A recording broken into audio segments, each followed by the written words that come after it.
last night.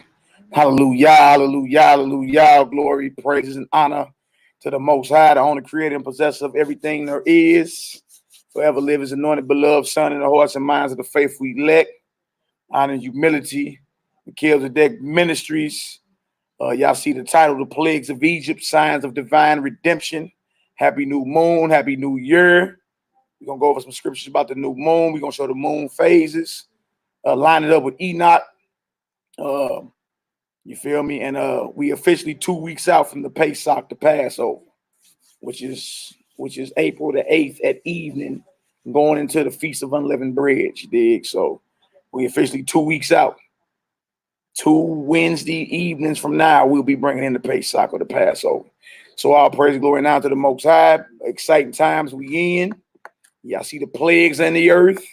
Everybody running around scared. We gonna praise the Almighty. And we're gonna love praising them. All right, so y'all hit that like button, y'all hit that share button, climb on in. We broadcasting live from St. Louis, and we still out here praising regardless. All right, Nehemiah picking a psalm right now. We're gonna run through a few scriptures, man. We got scriptures over the moon. Shabbat shalom, my brothers. Happy New Year, happy new moon. Y'all know how it is, you know what I'm saying? Y'all know what time it is, you know what I'm saying?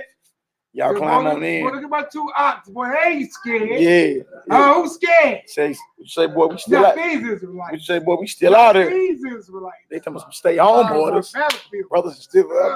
I've been outside every night. It's still out there. Yeah. That's right. Our Lord, yeah. All right, y'all climb on in. Nehemiah gonna share it. We're gonna show you why. All right, we're gonna show y'all why honor and humility, the days we keep and why we keep them according to the count. You know what I'm saying? Y'all good, y'all good.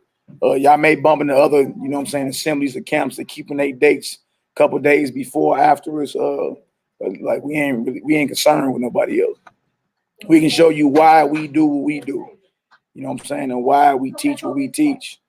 And you know, we always ready to reason with brothers or whatever, but we go right into the scripture to show you what a new moon is. I mean, so easy a 5-year-old child can understand it. We ain't got to go into all fancy astronomical breakdowns and mathematical equations about where a certain zodiac is, or none of that. You understand? We go right to the script, or right to certain books that some of y'all don't even get down in and show. All right, well, that's the new moon. It's clear. Then we're going to show y'all the moon phase for the night. It's clear. And we link it. And then we're going to get in a little bit of Exodus. And then we're going, you know, we ain't going to run it too long. We're going to close it out. And if we got to come back and just continue the plagues. So we definitely in what you call the last seconds. You understand? The last seconds of Egypt's rulership, or the last seconds of America's, Babylon the Great's rulership. And you see, right before Egypt fell, the Most High started pouring plagues on that sucker. Same thing is happening in this earth, and it's happening worldwide. DeMonica D.D. Jones, where you at? You local. I know you ain't scared. Pull up. You understand? So Shabbat Shalom or Shalom to everybody in the chat. Happy New Year. Happy New Moon. We're going to show y'all why we say it at night, not, you know, a couple nights ago, or some people did it a month ago or 2 weeks ago. We really ain't concerned with nobody else. We laser focus on what the Most High has us doing. But what we can do is equip you with the scriptures. So you, when somebody asks you, well, why you do it on that day, then we can show you, okay, well, according to this right here, it's so simple. If you can read, you can comprehend it. Nothing deep and astronomical, right? It's simplicity in the Mashiach. And if it's still any type of disagreement at the end, then we got Colossians chapter 2. It said, let no man judge you in a new moon or Shabbat day. I mean, let no one judge you or cut you off. You understand? Because our understandings may be a little different. And that's what you see in Israel in these very hours. You know what I'm saying? Different understandings when it comes to certain topics. Exactly. But don't let that sway you, though. You know what I'm saying? And not to link in with your people. It's just, you know, what the Most High has you fully convinced in doing, get to it. All right, so we say Happy New Year here in St. Louis. The sun is down, actually. So Yahoo, get the Most High praise for, you know what I'm saying, for allowing us, you understand? We 14 days out, 3,500 years ago, y'all, we would be 2 weeks out from the destruction of the most powerful empire in the earth and our redemption as a people. If we was living 3,500 years ago today, we'll be weeks out, 14 days out from our deliverance as the nation of Israel, from our cruel Hamite oppressors called the Egyptians, who you know today is Kemet. All right. So y'all hit share, y'all hit like. We're gonna get it in. Nehemiah, you got a psalm, brother? I'm thinking Psalms 96, brother. Psalm 96. Let's go ahead and get that in. And when we get done with the class, we're gonna send up some special prayers for all the sick in Israel, or who may be plagued in mind, body, or spirit. Also, we want to praise the Most High and thank him for another year in life, for our young nephew, Seth, the son of Yachanan and Eleazar, not the youngest son, second to the youngest son of Yachanan and Eleazar. That little joke too now. You understand? So y'all local, if y'all know Seth, y'all know that brother be Kool-Aid smiling. So little nephew actually turned 2, I believe, today. You understand? So even though we ain't into birthday cakes and candles and blowing out candles and making wishes, this is the day the Most High has made, and we will rejoice and be glad in it. Believe that. You understand? All right, so Psalm 96, we're going to face Jerusalem. We're going to offer up prayers to the Almighty. And then, we just going to get her done. I think that maybe them pulling up right there. Naomi, check the door before we go in and pray. Psalm 96 is where we going first. And that's how we're going to do. We're going to pray on in. And we're going to thank the Most High. Yeah, that's y'all. And we're going to thank the Most High for his mercy endureth forever. All right. Hit a few scriptures on the new moon. We're going to show y'all the moon phase. Nehemiah, did you email that to me? Okay. Hallelujah. Okay. Yeah, it's there. I got it.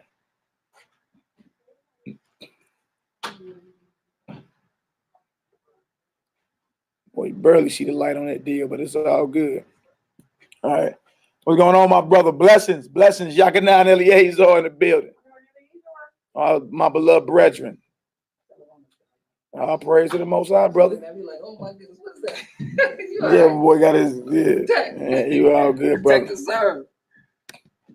All right, we all good. How you doing, brother? I'm glad. All right, so look, let's go ahead and get this done. Psalm 96. Let's pray on in. Y'all face Jerusalem. All right. Let's go ahead and bring it on down. Let's rattle the heavens and the earth. And let's get into it. We're going to show y'all again the new moon while we keep the days that we keep. Yeah, here. We ain't concerned with nobody else. They ain't thing to be proud or boastful. It's just we going to do what the Most High show us to do. And we going to show y'all. It ain't like it's some secret. Like we got some secret astronomical equation to understand what the new moon is. We going to show you plain. If you know clear English, you going to understand it. And we're going to show it to you. All right. So let's get her done. Nehemiah, go ahead and roll, my brother. Yo. How we looking? We looking good, baby. All praise to the Most High for another new year, baby. Happy New Year, yes, right. Hey. That's right. Man. Hallelujah. Look, in spite of the earth's derision. That's right. Hallelujah. Psalms 96. That's right. Man, I'm excited for you. Oh, sing unto Yahweh a new song.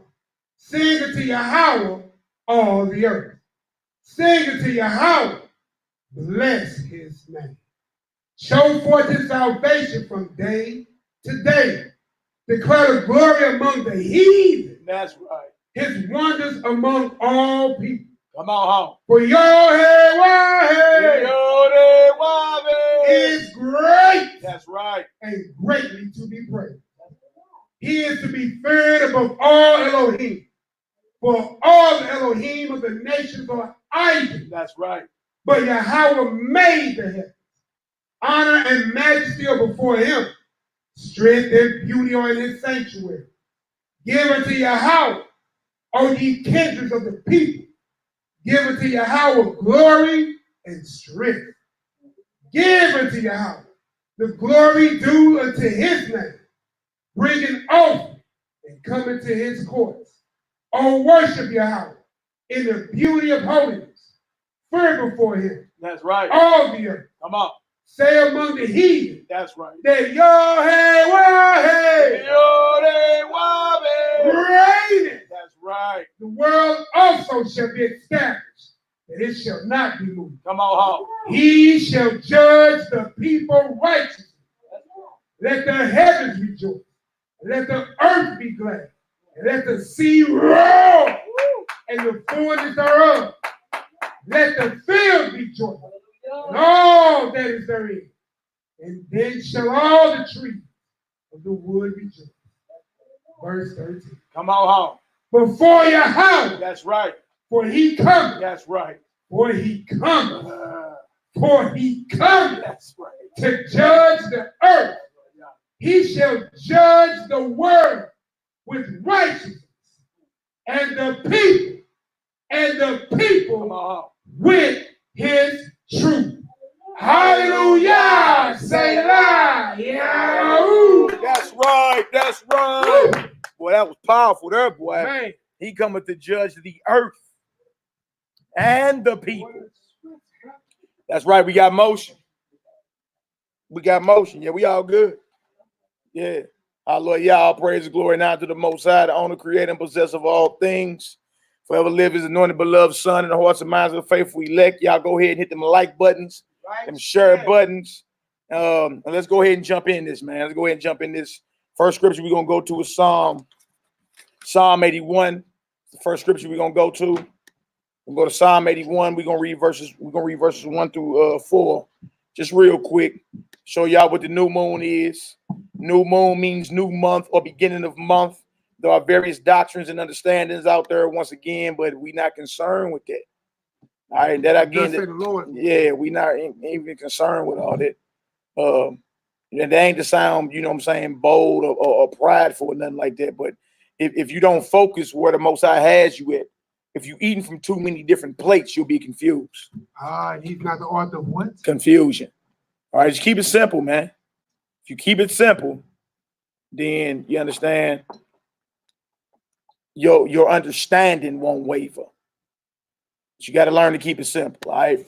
All right. So first thing we're gonna do. All right, first thing we're gonna do, let me go ahead and hit the screen share real quick. Hey, shout out to everybody in the live chat, man. Hey, look, now is the time for you to stand boldly in faith. Stand in the glory of the Most High. You see those who are obedient to his word, those who follow Mashiach. Ain't none of us getting sick. Like, what's the deal? You understand? And even if it is some type of, right, you know what I'm saying, some type of common flu or sicknesses or whatever, those get commanded and cast right out. You understand? It ain't nothing to be afraid of in this very hour. When we go through some of these plagues today, y'all gonna see why. Y'all gonna see why. And what you're gonna do is, as we reading through there, even though this is an historical event, spiritually, we're gonna look at Pharaoh like Satan. And we're gonna look at all his minions as his demons and angels. And we're gonna look at Moses and them strapped with the power of the spirit, the Ruach, you understand? Because they were called by the Almighty, you understand, with full authority to pronounce judgment and to declare, hey, let my people go. You can do the same thing in the spirit when a brother or sister is dealing with any unclean spirit that has them bound. They are commanded to come up off your brother and sister. Let my people go. You understand? So look at this thing from a physical aspect as well as spiritual, because we're supposed to be spiritually banging. What good is us reading this story and we can't apply it today? You gotta be able to apply it today. We ain't just in bondage physically, but we in bondage spiritually first. You understand? To the adversary, the fallen one.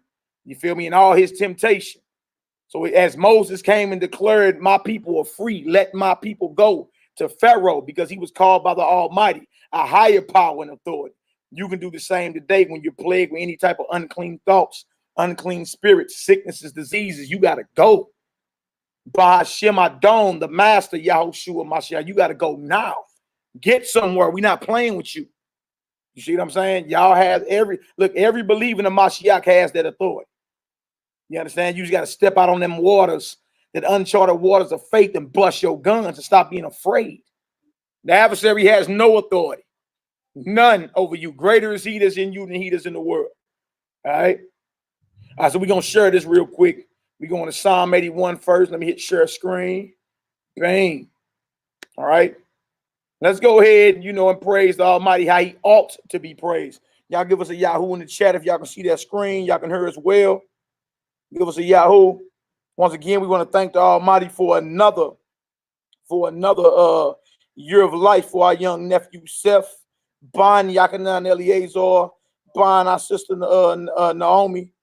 You understand? A little Hebrew too. If y'all know our nephew, he has a Kool-Aid smile.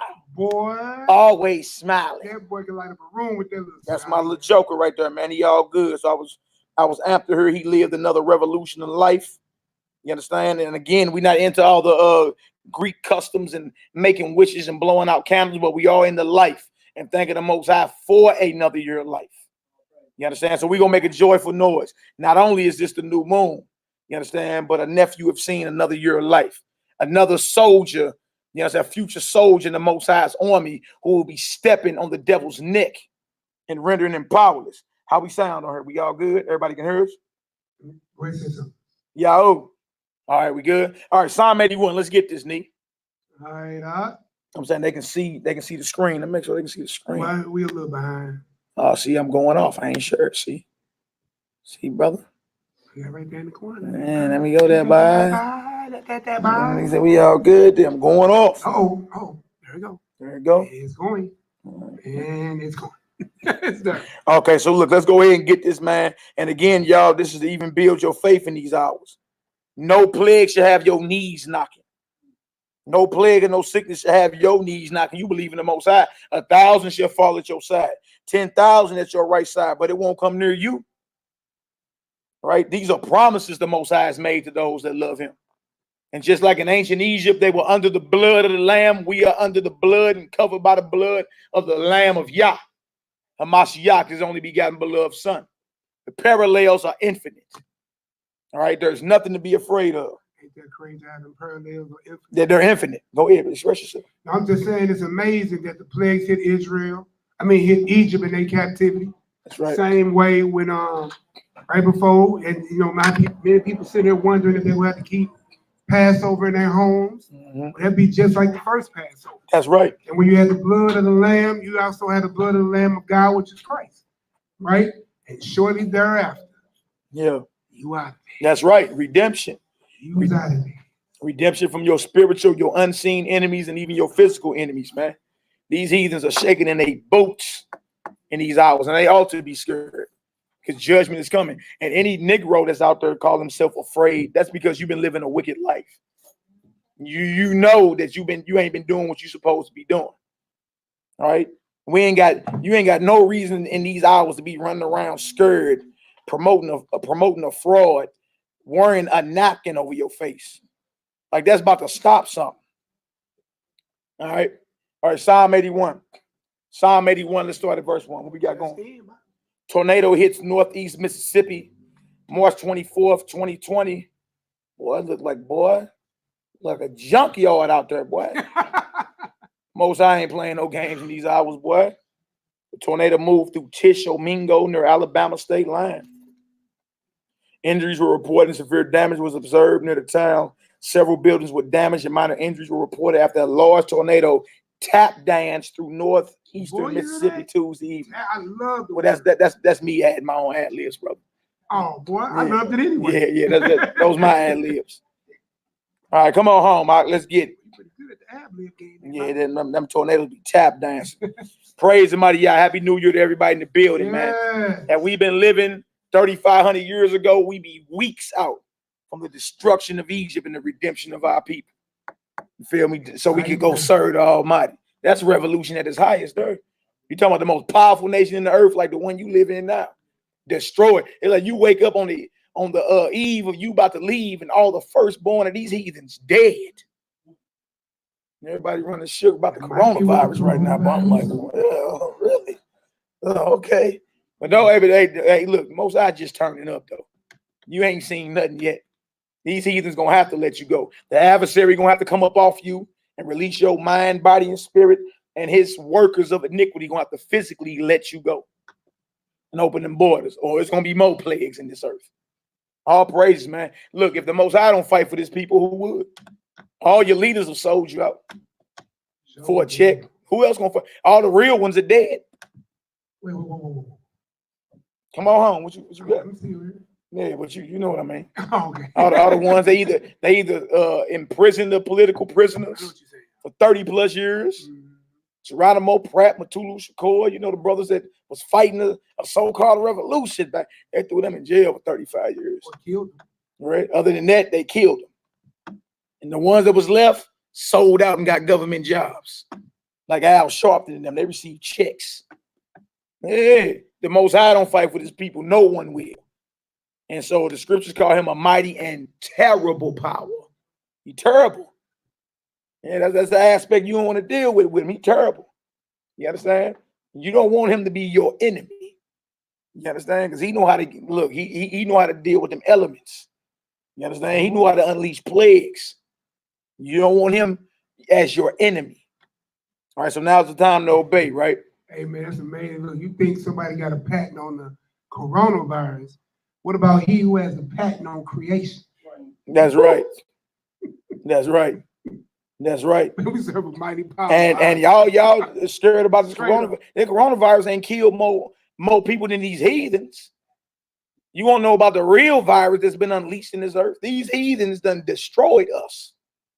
You talking about numbers upward over 100 million. And yes, that's just talking about a 400-year time span. We ain't even talking about 2,000 years. Forget about it. Totality. So it's been a state of emergency. What are you talking about? Everybody's scared now. Hey, I'm excited, man. I've been smiling, man. I've been outside in stores. Like, what are y'all nervous about? Sister, take that mask off. Hey, it's a great time to have gold teeth, ain't it, brother? Yeah, but yes, bust your shine, brother. That's right. Bust your shine. Somebody just pulled up. One of y'all grab that door. All right, come on, now let's get it, man. Let's get it, man. Hallelujah. Hallelujah. Psalms 81, verse 1. So the verse 1. Mm-hmm. All right. Sing aloud unto Elohim, our strength. Make a joyful noise unto the Elohim of Yaakov. So notice that the Most High is praised with a joyful noise. You understand? With your voice raised up. Not in a whisper, not in sadness, right? Go ahead. Take a psalm and bring hither the timbrel. A psalm is a song. So hit that beat, right? And bust your flow. The whole Psalms is rapping. It's lyrics over musical instruments. That's the entire book of Psalms. All right. Hip hop didn't start in the Bronx in the 60s. Oh.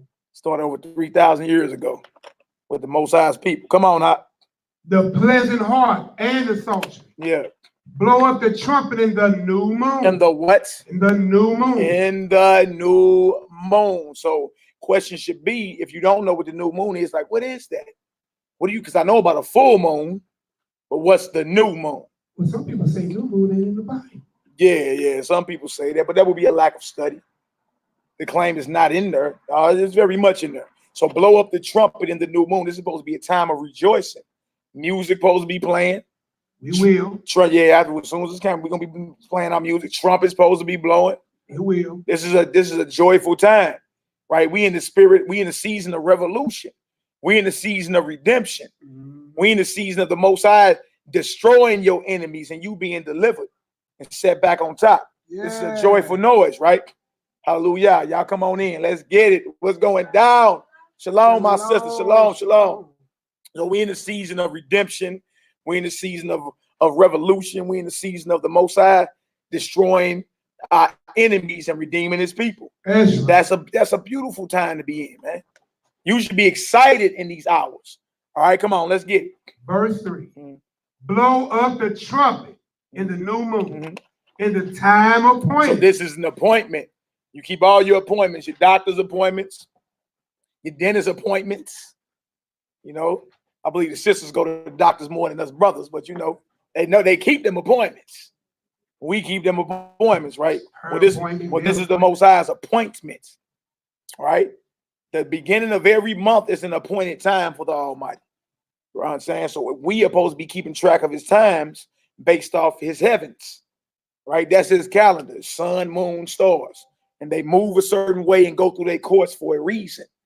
So those of us that's on earth, his people, can track the times.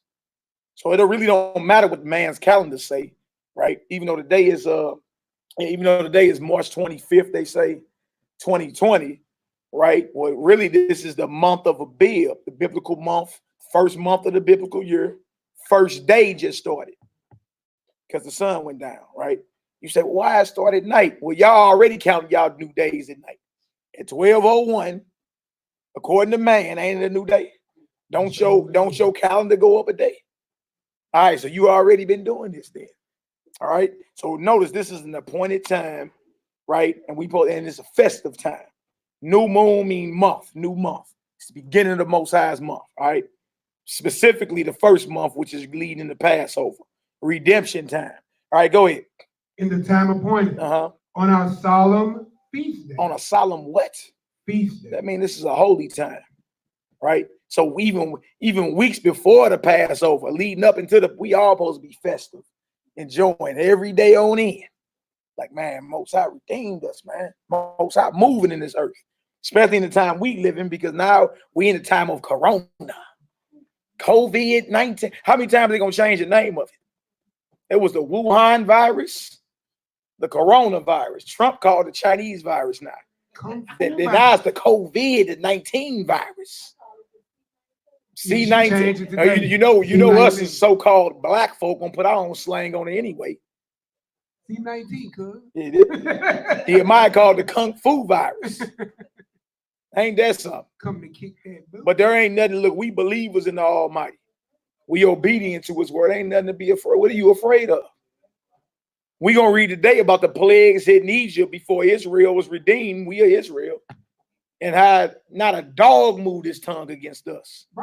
Not a dog. Them plagues was hitting our enemies and the animals. You feel me? And their animals. So now's the time for us that believe in the Most High and believe in His Son to be obedient. You don't want to be one of us that's disobedient, because you're boldly telling the Most High, I'm with your enemies. I don't want your protection. This is not that time. Now's the time to, you be like, well, okay, so what I'm supposed to do? Start off by learning the 10 Commandments. Learn them and apply them first, because that's how the Messiah lived, by the commands of his Father.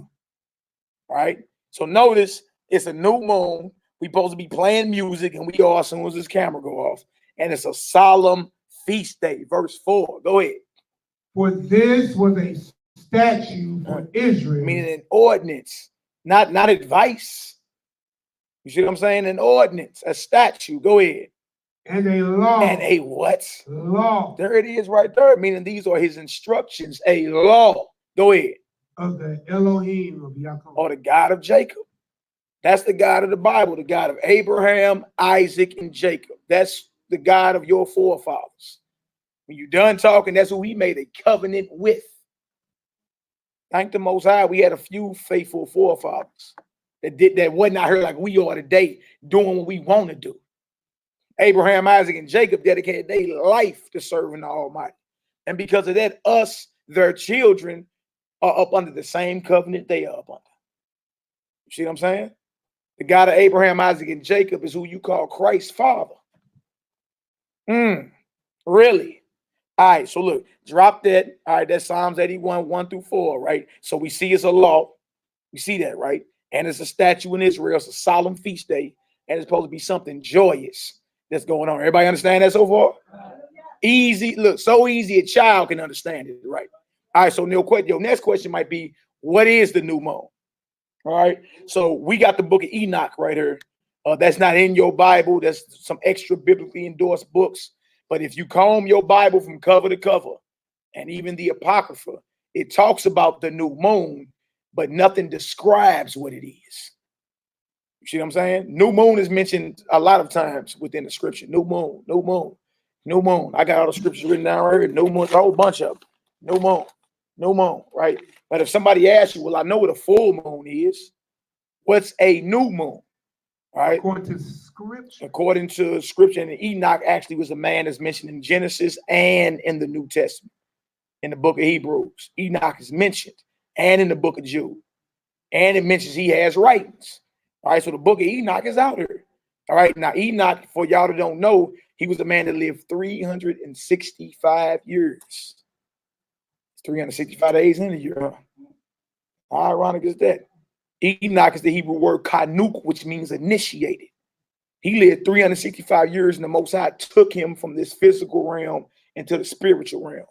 and showed him the heavenlies. If you ever read his book, you'll see like, dang, he was showing everything, how the heavens move and everything. When you go and you die. Because he dedicated his life so much to the Most High. Most High said, I'm bringing you with me. I'm just going to take you. You know what I'm saying? He did another prophet like that too. Who all know? Who? Elijah the prophet. He was called into heaven by a fiery chariot in the presence of a whole bunch of other prophets, including Elisha the prophet, or Elisha. So Enoch ain't the only one got called up out of here. Elijah the prophet got called up out of here as well. All right. So these men were shown the heavenlies. All right. Now in Enoch 78, verse 12, it gives you the description of what the new moon is. All right. You'll find new moon in the Bible, but you won't find what it is, the description of it. All right. So we had to go to Enoch and find the description of it. So when y'all driving home tonight, try to spot the moon. It was fully dark last night. What you're gonna see tonight is like a thumbnail around the rim of it. A thumbnail around the rim of it is gonna be growing all the way up and pass overnight. When we look up in the sky, it should be full. Should be a bright moon, banging, meaning we halfway through the month. Passover is 2 weeks into the month. It's only 4 weeks in the month, right? Passover is 2 weeks into the month, or halfway through. Halfway through any month gives you a full moon in the sky. Really? All right, sister, you had something.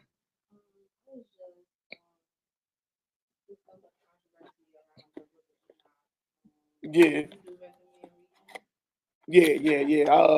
I read the book of Enoch when it comes down to certain things like what we about to go over right now.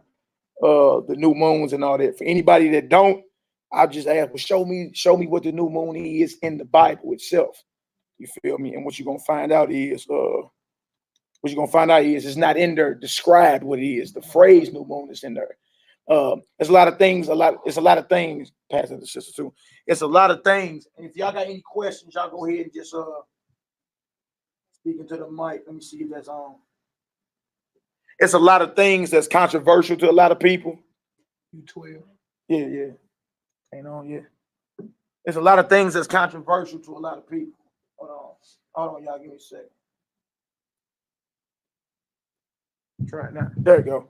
So that's for the crowd. Anybody want to say something? Y'all speaking to the mic. Now, with Enoch, is controversial with a lot of people because they talk about fallen angels and giants being birthed and all that, right? So then people like, I don't believe that.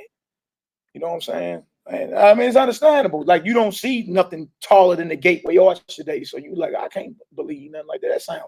That sound like mythology, right? But you get into those that are actually around the earth digging up megalithic structures that man can't even replicate to this very day. So then you like, well, who built that? Like them megalithic. Woo! What's a good word there? Pretty good. Then. Like it steps down in South America that tourists go see to this very day. The steps are taller than everybody that's touring the sites. So who was those steps built for? You feel me? So, and it ain't just that, giant skulls, all type of stuff get dug out the earth. So just because you don't see something, you feel me, or have never seen something, don't mean it wasn't true. You know what I'm saying? So yeah, it's a lot of controversy. You know, I let the scholars argue over it though. I really don't get into a whole bunch of debates anymore. I know what the Spirit lead me and us to read, research, and I just make them explain that. Like, okay, well, explain these steps. Who built these steps, and who was they built for? Who was walking on it? Whose skull? Who was this skull? What head was this skull inside of? Whole skull bigger than your body. Well, who made like what are you saying? You either saying somebody is making this up, you know what I'm saying, or it's just unexplainable. What about crop circles? Y'all know about crop circles, don't you? Them pop up all over the earth. And you know one of the explanations they had about them? People at night take cardboard boxes out and walk on the grass and make circles.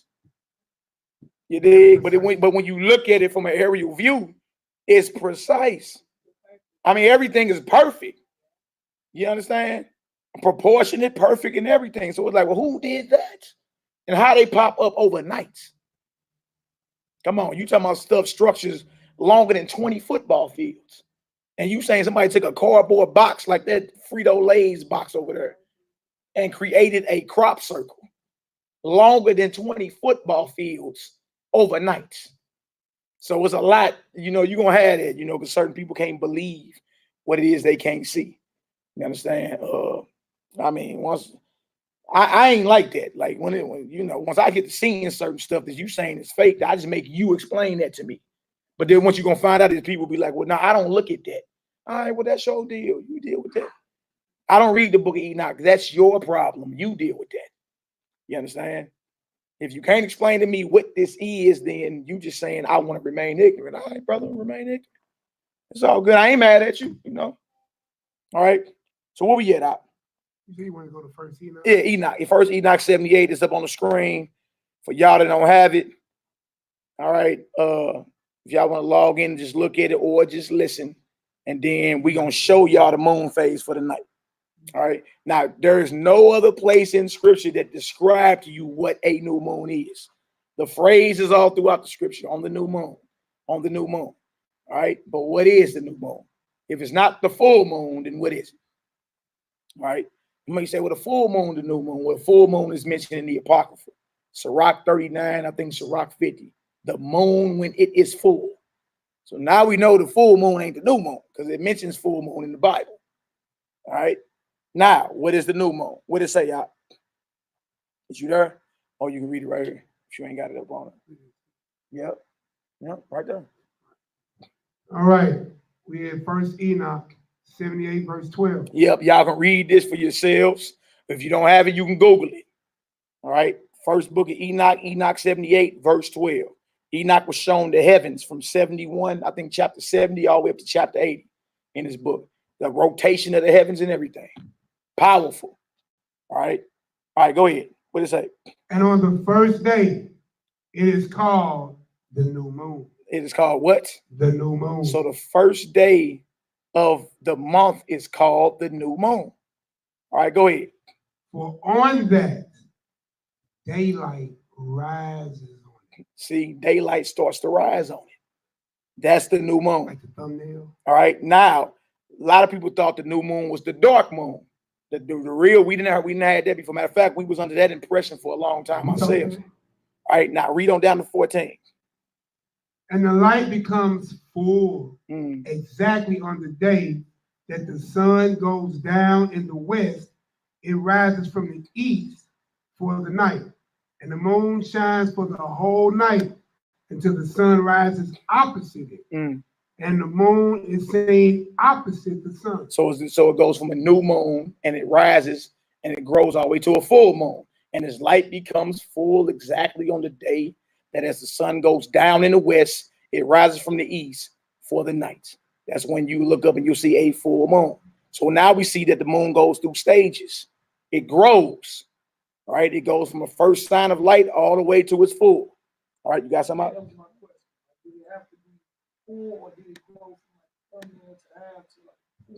Yeah, it grows from a thumbnail to half. Sometimes you look up in the sky and you see the moon got half light on it, and then the other half is dark. So it gradually grows. It grows from what you see right there, that's that small light. Actually, you finger it and watch it grow. Now see this. Now watch this. It's gonna grow. Tomorrow night, see how it's growing. See how it's growing. That's how the moon grows. It grows from right to left like the Hebrew language. Hebrew is written and read from right to left. The moon grows from right to left. So that's tomorrow night. That's the night. See that small light on the side of it? That's the night. All right. On that, what it says on the first day, it is called the new moon. For on that, daylight rises on it. It's starting to rise. All right. Last night, it was completely black. And it says 0%. That's the end of the month. All right. All right. So on the first, shalom, my brother. All right. All right. Notice it says waxing. Waxing means growing. All right. So it's waxing crescent, meaning it's growing at this point. All right. Now, as I put my hand on it and move it, you're going to see the moon grow. Y'all can get the same app on your phone. All right. Moon phase. Y'all can get the same app on your phone. Yep, all the way till it's all the way full. All right, bing, full moon. See that? That's the full moon. So verse 13 is talking about the full moon. All right, go ahead out. And y'all, we gonna actually show this. Go ahead. All right. Verse 14. Yep, 14. Go ahead. And on the side on which the light of the moon appears, there again it wanes. Wane means it starts it starts decreasing. It grows from the first sign of light all the way to its full. Right? After a full moon, notice the light starts decreasing about of it until it wanes, right? Go ahead. Come. Waxing away. Mm-hmm. Until all its light disappears. Until all the light is empty, dark moon. Right? Go ahead. And the day of the moon ends. And the day of the moon, what? Ends. So when the moon is completely dark, that's the end of the month. All right, that's the end of the month. Go ahead. And this remains empty. Come on. Without light. Without light. All right. So the all black moon is the very end of that thing. So pull that up. So I'm gonna even though you sent it to me. Matter of fact, I'm gonna show y'all this first. Nehemiah actually sent it to me. And then, but y'all probably can't see that as good. Hold on, y'all. People trying to call me and everything. What was this? That's probably my little baby. All right. Notice right here, it says Wednesday, March 25th, 2020, waxing crescent, 1 day, 1% illuminated. And it's supposed to give you how far the moon is away. All right. Now that's a completely black moon, but if you look far to the right, you'll see light. You'll see a little bit of light on its edge. All right. Which makes it the new moon. If y'all can't see the light, Nehemiah I'm about to stop sharing the screen and I'm about to show y'all Nehemiah's phone. All right. Let's go through it so you can see it. All right. All right. That's the night. Y'all can see that. I can see it on the screen. Y'all see that rim? That light around the edge of it? Psalm 78 and 12. I mean, Enoch 78 and 12 said, new moon for on it, daylight rises on it. It's clear as day. All right. Now, if you take your, all right, that was last night. It was empty without light. That was the end of the month. That's what we did in verse 14. Yeah, end of the month, right? Now, if I take my finger and go this way with it, it's growing from right to left. See that? All y'all can get this app, Moon Phases. And it gives you the date up top. All right. So when the brother was trying to say today, March 20th was the beginning of the month, I say the light was decreasing off of it. You know what I'm saying? The new moon is when light starts to wax on it or grow on it. Earlier today, you know what I'm saying? No, disrespect to the brother, but I told him you got to do a little more studying. You know what I'm saying? Because if you saying March 20th was the new moon, still had light in it. It had light decreasing off of it. Yeah. Yeah, you're off, huh? You're off, huh? All right, and then you're gonna get right here. Let me see. This back right here. My bad, I'm going backwards. All right, so that's basically what that is right there. Bang. All the way up to when it's full. All right, then it starts decreasing. Or the other way. Then it starts decreasing, as you see. See how the light start growing less and less on it? Look at that. All the way back to what we thought was the new moon was all the way dark moon. But according to Enoch, that's the end of the month. All right. And then the next moon. Yep. And then the next new moon is April the 23rd. Second month starts. All right. Makes sense. If that makes sense, go ahead and throw a Yahoo up in the chat. Yes, Kasiyah, when the light is empty or black, that's the end of the month. That was last night. That's the end of the month. All right. Yeah, phases of the moon, y'all. All right. My daughter said, Daddy, how was that Nehemiah reading the Bible and sending you a text at the same time? My phone is multi-talented. Yeah, that boy phone off the chain. All right. So I wanted to show y'all that because there's many different theories and understanding. People saying y'all going off while y'all doing this on this date. And y'all, what we just went over, a 5-year-old can understand. So if anybody say y'all doing it wrong, just ask them to show you, well, what is the new moon according to the Bible? Right? Don't pull me phrases. I know new moon, the phrase is in the Bible, but what is it? All right. We just read Enoch, and that was clear. It went from new moon, because on that day, light rises on it, right? It went to a full moon in verse 13, and then it went all the way down. It grows all the way down to where it's empty without light, and the days of the moon come to an end. All right. So the next argument was moon and month don't mean the same thing. All right. So let's go ahead and prove that next. All right. We going into the Apocrypha. We go into the Wisdom of Sirach, chapter 43. We're going to read 6 through 8. All right. To show y'all why we do what we do. That's it. You know, you're going to bump into a whole bunch of different theories. We do it like this. Y'all going off. People going to try to play the scare tactic. You know, Most High said you don't die. I heard all that before. They going to die for trying to do what's right. Dang, brother. You know what I'm saying? That would it be, man. Negroes be wanting to pronounce the judgment on thou. And listen, understand, people then, when they can't get it together, the first thing they say is, it's tampered. Yeah, you hear that too. It's tampered. When someone can't prove their personal opinion of the Bible, it becomes tampered. Yeah, you know, that's the funny part. If Sirach or the Apocrypha is tampered with, then your original candidate you brag and boast about, the 1611, is tampered with. That whole thing, you look at any Bible dictionary, that whole thing was done at the same time. No doubt. Broken off into different divisions, put together and brought back as one complete work. So if you disagree how the Apocrypha put together, you have to disagree how the New Testament and the Old Testament was put together to give you the canon that you got from King James in 1611. You see what I'm saying? So that's that, you know, give and take doctrine. You know what I'm saying? It's like a bad relationship. All give and no take. Man. It's a bad relationship. Yes. You got something? I'm gonna say that for later. And then on the real, like, what does that do for your faith? Like, we waking people up and letting them know the Bible really is the word of the Most High. That you the people of the book and all that. Hey, but you know, quick disclaimer: you can't trust everything in it. Like, what is that going to do? What is that going to do for anybody?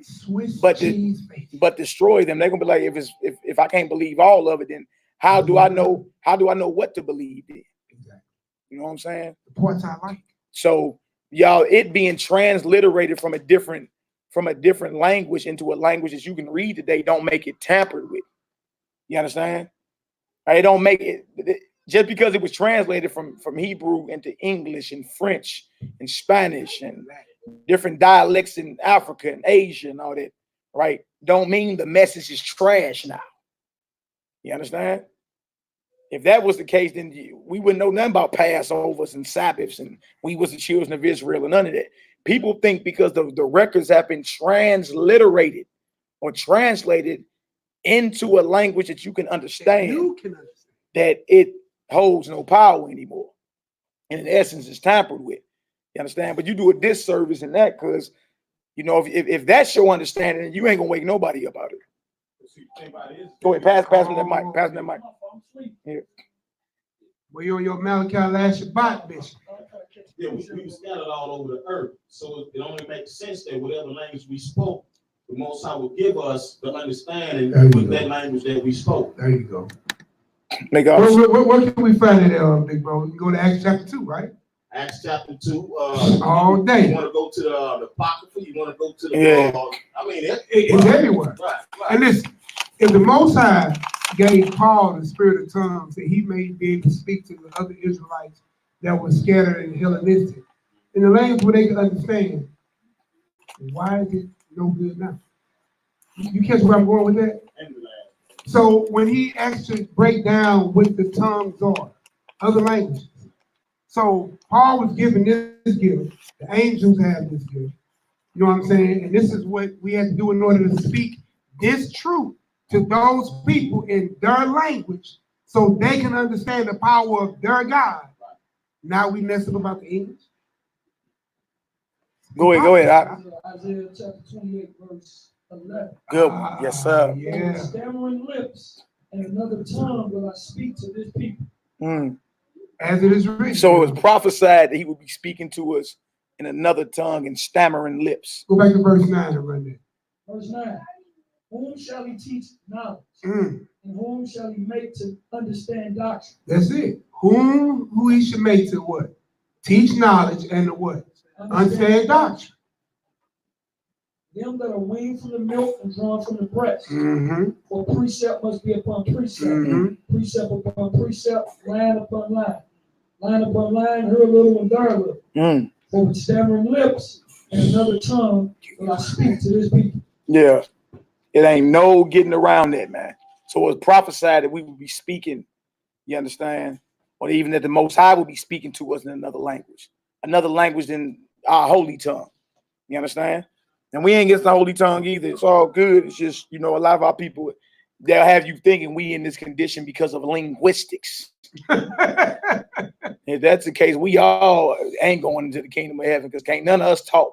Don't none of us talk the King's English, do we? No, none of y'all talk like good hey mates. That's proper English. No, none of y'all talk like that. We talk that, especially here in St. Louis, boy, we talk that St. Louis Negro talk. Right. Triple and quadruple R's at the end of everything. You understand? Right here. Over here. That's just what it is. Yeah. So it was never about that. It was about us serving other gods. You know what I'm saying? Abandoning the laws and instructions of the Most High, crucifying his son, handing his son over to the heathen. And guess what? Our own forefather said, let the curse be on our children. And for that, you went through the worst slavery in the annals of world history. Frighteningly accurate. All right. Sirach 43, 6-8. More about the moon. To show you that moon and month are synonymous. All right. There's more than one word in Hebrew for moon. Daddy baby. What you doing, girl? Come on in here. Hey, shalom. Yo. Just sit on over here. Yeah, 43 when we read 6-8. Boy, you got your baby in fatigues out. Yeah, little joker, come on there. Look at me taking his jacket off. Boy, even the baby is in fatigue. All right, y'all. All right, Sirach 43, 6-8. Hallelujah. Hallelujah. Let's get her done. Verse 6. He made the moon also to serve in her season. What? Serve in her season for declaration of time. For a what? Declaration of time. So the moon was not just made because it looks pretty. You know, a lot of energy flows off the moon, true enough. But it wasn't just made for you to say, wow, look at that. The Most High actually made the moon for a purpose other than, you know what I'm saying, good eye candy. It was made for a declaring of times. So you would understand what time you were in. You understand? The Most High's heavens is his clock or his calendar. Even in the last days, it's prophesied the moon gonna turn to blood. When you start seeing blood moons back to back, you know we right at the door. All right, for a declaration of times. Go ahead. And a sign of the world. A sign signal, a signal of the world. That moon, huh? Now trip off this, sisters. Go ahead. Go ahead. For the moon from the moon is the sign of feast. So also from the moon we get our signal or our signs of our feasts. They tell you ignore the moon today. It don't mean that, Ak. I mean, bro, just simply explain this to me. That's all I'm saying. We ain't got to go deep into anthropomorphisms and fancy soliloquies. Just explain this to me in simple terms. And you'll see the most deepest brother can't even explain it. But you so deep. All right. So it says right here that from the moon is the sign or the signal of feast. What feast? The Most High's feast. All right, go ahead. A light that decreases in her perfection. A light that decreases in her perfection, meaning her completion. Notice the moon is called her, sisters. Her. A lot of things in the scriptures refer to as a, you know what I'm saying, as a woman. A lot of y'all got those connections to that moon cycle. Some of y'all call that y'all moon cycle, right? When was the last time you seen your cycle? Many moons ago. Yeah. Oh, you a child. Oh man. Oh, I'm just saying, like, it's all connected. It's all connected. You know what I'm saying? Some science say it's regulated by that or whatever. You understand? But it's all connected. But notice it's called a her. All right, go ahead. The month is called after her name. I asked a brother earlier this today. What does this mean? If moon don't mean month, what does this verse mean? It says the month is called after her name. Who is the her? The moon. The moon. Ain't talking about some fancy goddess somewhere. It's talking about the moon. So moon means month according to the scriptures. It ain't a man-made doctrine. It's just the truth. You know what I'm saying? Some people can't swallow that because they like, nah, I believe it's this. I mean, we really don't care what you believe. Like, if what we're reading don't mean that, then explain to us the month is called after her name. Who is the her? Because whoever the her is, the month is called, that is named after her. And if the her ain't some fancy goddess somewhere, then based on what we reading, who is the her? Go back to verse 6. What does it say? He made the moon also to serve in her season. So who is the her? The moon. Okay, so verse 8 says what? The moon is called after her name. Come on, month means month, according to the Bible. All right, go ahead. Increasing wonderfully in her change. Being an instrument of the armies above. Armies in the heavens. Wow, go ahead. Shining in the firmament of heaven. So I was, just wanted to show everybody. So we went to Enoch 78, showed y'all what the new moon is. What's the new moon? Who know? You got the mic. What's the new moon? The moon is the beginning of the month. Right. And how does it look? It grows as the month go on. The moon grows. That's right. The first day of the month is when the light first rises on the moon. The dark moon is the end of the previous month, which would have been last night. All right. Tonight, according to these moon apps, is the first sign of light. Is 1% illuminated. And it makes sense that moon means month. Yeah. You see what I'm saying? So I'm so easy a child can get it. And that's the truth of the Most High. The Most High's truth ain't complicated. You know what I'm saying? Salvation ain't a complicated matter. It's real simple. It's real simple. We just got to take ourselves up out of it and let the word mean what it says. You understand? Sometimes we overthink ourselves right out the scripture. And that's a bad thing. All right, you got something to say? No, I'm saying you're right. Because sometimes, listen, if it says what it says, it means what it says. If it says what it says, it means what it says. You ain't got to add to it. You ain't got to diminish from it. The word has stood all this time. It was here long before we got here, and it'll be here long after we gone. Exactly. So it will behoove you to keep it as it is written. All right, y'all. We about to go to Exodus chapter 2. We about to go over some of these plagues. Plagues are a sign of the redemption of the Most High's people. You should be happy that the plagues are in this earth. We've been praying for the Most High to show himself. We're praying for the Most High to bring judgment. Right. So when the Most High open up and allow certain things to happen, what are you afraid of? Even if we know, because a lot of us know Bill Gates got a patent for the so-called coronavirus. You understand? Nothing moves in this earth without the Most High giving a sanction.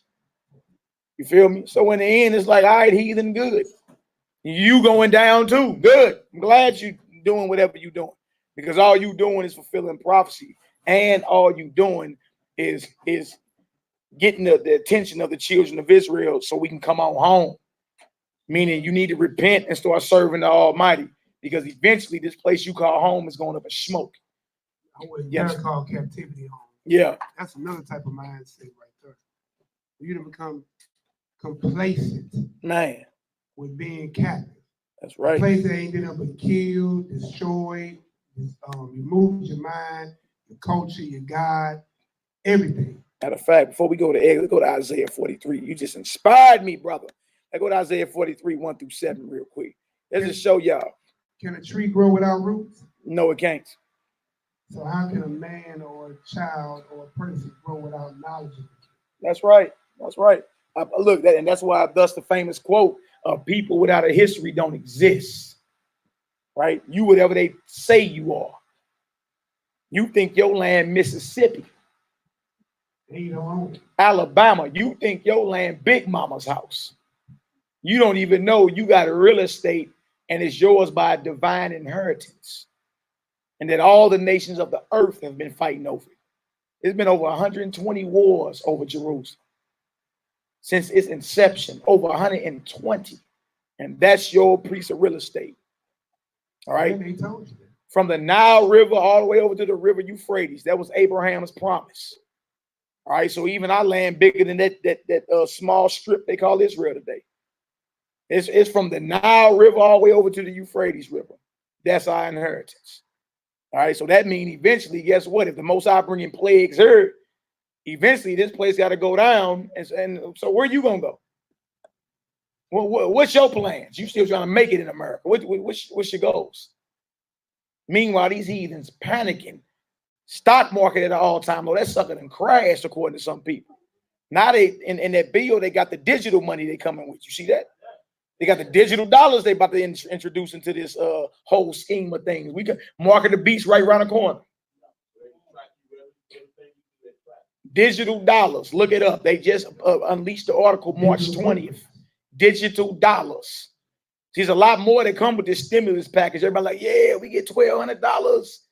You don't even know everything that they pin onto this legislation. It ain't just one thing they vote on. They vote on like 100 different things. Gun control is another one. They just got on that. Got everybody shook like, dang, they coming for the guns. Yeah, all y'all registered your guns. They coming for them. Yeah. Dang. Salvation in that anyway, but we got to defend ours, but yeah. So they passed gun legislation on the back of this stimulus, right? They also got what they call digital dollars, all right? And if you try to go register your gun, they said something about you got to go get a real ID. Now trip off this. We was telling folks about the real ID in 2007. Am I lying, Jay Heezy? We had the DVDs on it back when people watched DVDs. We had a whole trash bag full of documentaries, didn't we, Hebrew? Talking about one of them big old glad trash bags full of documentaries. Yeah, and telling everybody the New World Order coming. You understand? They're going to be tracking you everywhere, right? The Real ID Act is real, right? Now it's just normal. Oh, you want a gun? You got to go back to the DMV, get your real ID, right? They say it's so casual. Now I'm like, boy, this mark of the beast stuff is heard, right? And the minute it's going to be enforced, you want into this society, you're going to have to get down how we say. And those that's righteous are going to have to resist like the Israelites did in the days of old. Now we on the time of redemption. Hallelujah. All praises. So ain't no time to get scared and nervous. Y'all supposed to be excited when y'all out. Sister, take that napkin off your face. Like, dang, brother, it's brother bold. Yeah. And look, that ain't gonna stop nothing. Look, if it's real, it ain't gonna stop nothing anyway. If the Most High done decreed you gonna die, you up out of here. You think a little flimsy napkin gonna stop this little virus? But the Most High said, look, if you up under my shadow, 1,000 gonna fall at your side and 10,000 gonna fall at your right side, but it won't touch you. So I boldly declare mine. Boldly declare it several times a day. What y'all scared of? All right, Isaiah 43:1. Let's get it. Isaiah chapter 43, verse 1. But now, thus said the Most High, Come on. that created thee, O Jacob. Trip off that. Most High got promises for us. Go ahead. And he that formed thee, O Israel, fear not. Do what? Fear not. There's a commandment for us not to fear. You see what I'm saying? You not supposed to be afraid in this hour. Let them heathens be afraid.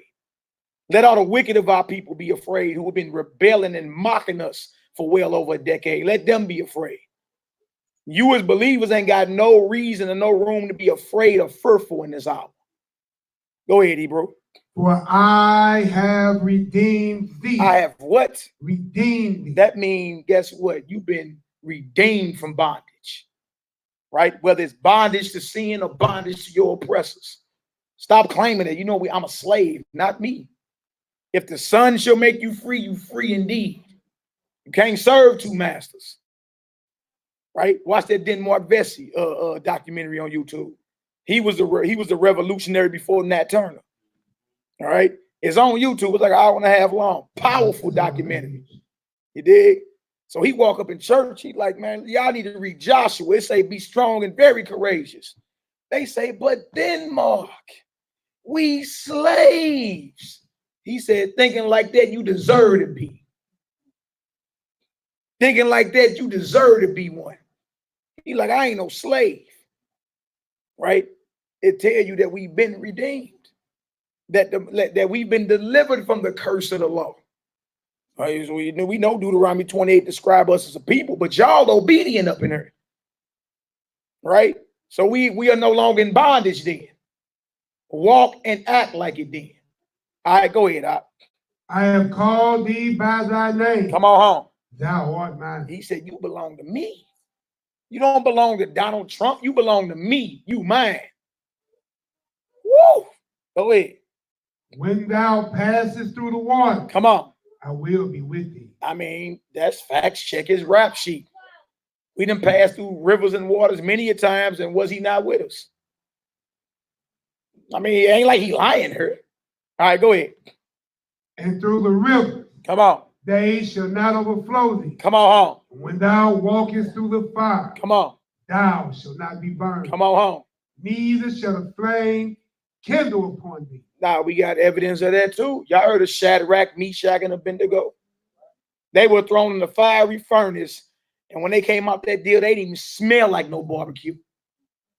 They clothes didn't even have a smell of smoke on it. So it ain't like the Most High lying when he prophesying through Isaiah. Like, look, try me.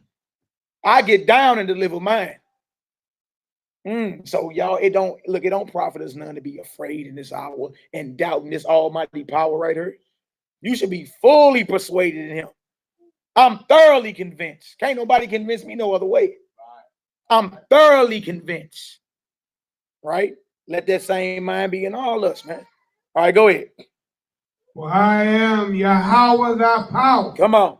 The Holy One of Israel. The Holy One of Israel. Go ahead. Thy Savior. Your Savior. Go ahead. I gave Egypt for thy rest. Come on home. Ethiopia and Seba for thee. Most I say, I took men's lives. I dropped countries and nations so you could breathe.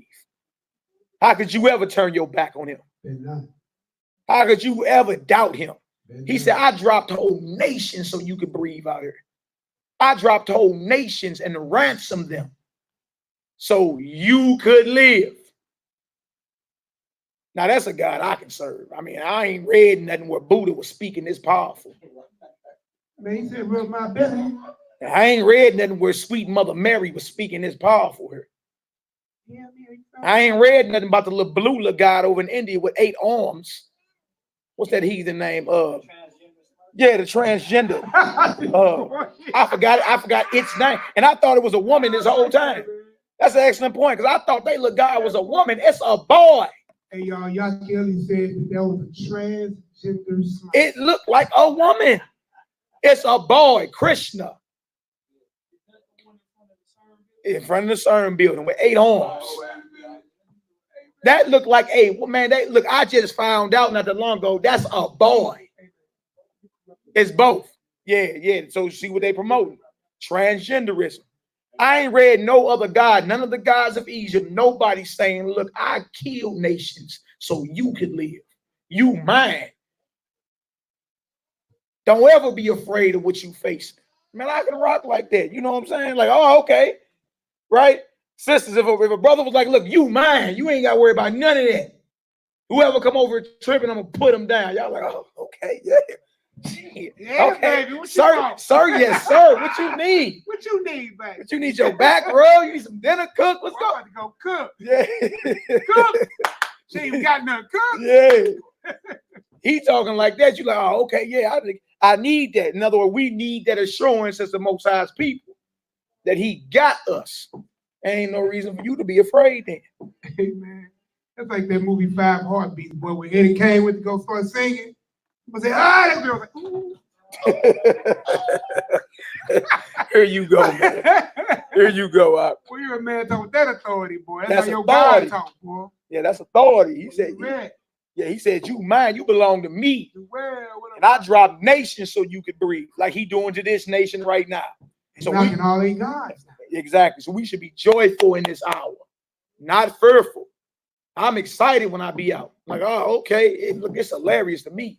Look at all these people with these masks on. Oh, tell them about the bubble baby. Oh man, we was in Walmart. Boy, this heathen had this baby a stroller quarantined. Had the bubble wrap over this poor little child. Babies. over the stroller. It's around the stroller. She had an oxygen mask with tubes to a tape to it. She was getting her breathe on. Scared in this hour. Scared. Not you. Your God ransomed Ethiopia and Egypt for you. That's all praises, man. Hallelujah. And he gonna tell you why. Verse 4. Go ahead. Since thou was precious in my sight. He said, you precious to me. You special to me. All right, go ahead. Thou hast been honorable, and I have loved thee. Come on home. Therefore will I give men for thee, and people for thy life. People for your life. You understand? I'm gonna lay them down so you could live. That's a mighty, and look, to them, he's terrible. That's a declaration. He said the Bible calls him a mighty and terrible power. And I used to be like, what that mean, terrible? Like, you think about a scrub on the basketball court, like he's terrible. So that ain't what it's saying. You know what I'm saying? He's very dreadful to these heathens. He's very dreadful to your enemies. That's right? right. How many of y'all, by the show of hands, in y'all times journeying, been to a church or been to talk to somebody in the Bible, and they used to call that God of the Old Testament was a blood God? You ever heard that before? Yeah. Like that ain't Christ's father you talking about. And like he ain't coming back with a vesture dipped in blood. Exactly. He came for peace, to redeem his people from their sins. But do not get it twisted. He's coming back with judgment. And boy, that's blood to the horse's bridle. So it's 6 feet tall. That's a lot of, man, look, last time he destroyed the earth, y'all, he spared 8 people and a few animals. And he destroyed it by water that time. This time the element will be fire. Man, serious, real thing this. All right. But hey, for us that's in the know, for those of us that's obedient, it's a beautiful time to be alive, man. You living in the time that the prophet saw 3,000 years ago. You seeing it. Man, it's exciting. Well, you living in prophecy. Exactly. And especially for some of us that's been around a little while, you know what I'm saying? To see this, all the stuff we was talking about back in 2005, early 2000s. You understand? Come on, it's 2020 now. Like, you feel me? You sure didn't even have no brain in your bird, huh? You ain't either. Yeah. Oh, my bad. Yeah. I think I just had a new baby too. Yeah, man. It's a powerful time because, you know what I'm saying? My phone been ringing. Text messages, emails, old people trying to get in touch with you. People from years ago. Remember this? Man, you've been talking about this. Man. So it's real, huh? Yeah, it's real. You thought we was playing. Right? While you was buying $1,000 jeans, we was studying and praying and witnessing to our people. Right? While you was out here trying to chase the bag, we was getting wisdom. Now's the time to come on in before the door shut. It was clock dollars back then. That's what it was? It was clocking dollars. Oh, okay. Hey, look, AJ Heath. Remember, we couldn't even get this dude to get a phone or a page. This man wouldn't even deal with social media. Yeah. I ain't going on no social media. We had him for a small minute. Yeah. He gone again. I was rebellious. Him gone again. Yeah, ain't but he on was out Facebook for a small minute. Down there for a few years, got off. All right, come on, Hebrew, let's get it. Verse 5. Come on home. Look at that commandment. Fear not. See, you got it's a command to fear not. Go ahead. For I am with thee. I will bring thy seed from the east. Come on. And gather thee from the west. Where you at? You in the west. Israel is scattered all over this earth, north, east, south, and west. You are in the west. You are in the most powerful nation in the west. This is Isaiah, who lived 700 years before the Messiah was born, prophesying about us being gathered in the last days. All right. I'm going to gather thee from the west. Go ahead. I would say to the north, give up. Yeah. And to the south, keep not back. Come on. Bring my sons from afar. Come on home. And my daughters from the ends of the earth. That's where we get the phrase, come on home from. Most I say, I'm gathering mine.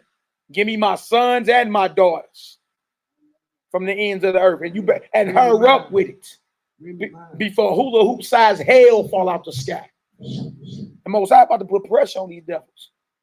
The coronavirus is just the beginning. He gonna break the back of these heathens. Y'all gonna be like, wow, I really serve a true and mighty power, man, who love me. Who love me. All right, go ahead. Even everyone that is called by my name. Come on home. For I have created him. Yeah. For my glory. Come on. I have formed him. Yeah. Yeah. I have made him. All right, that's it for that. I just wanted to go there and show y'all nothing to be afraid of, man. Most High promised it. It's coming. Jaheezy, what you got, brother? This is the second Ezra chapter 9. Just a couple verses that I have. Okay, let me go ahead and pull it. I'm in the apocrypha right now, brother. I got you. That second Ezra go hard there. All right, second Ezra, 9th chapter. What verse you starting at, brother? We're going to start at verse 13. Verse 13. Second Ezra 9 and 13. What's going on? All right, here we go.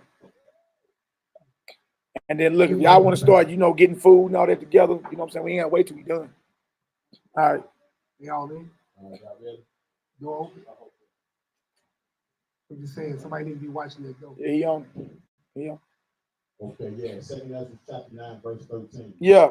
And therefore, be thou not curious how the unholy shall be punished, and when, but inquire how the righteous shall be saved. That's right. Whose the world is, and for whom the world is created. Let's get down to verse 20, verse 21. Knows he said, don't be tripping up how the godly or the ungodly or the wicked gonna be destroyed. Right? Focus your mind on how the righteous gonna be delivered out of this. Because we will be delivered. All right, 21. Verse 21. Yeah. And I saw, not verse 20, I'm sorry. So I considered the world, and behold, there was peril because of the devices that were coming to it. And I saw and spread it great, and have kept me a grape,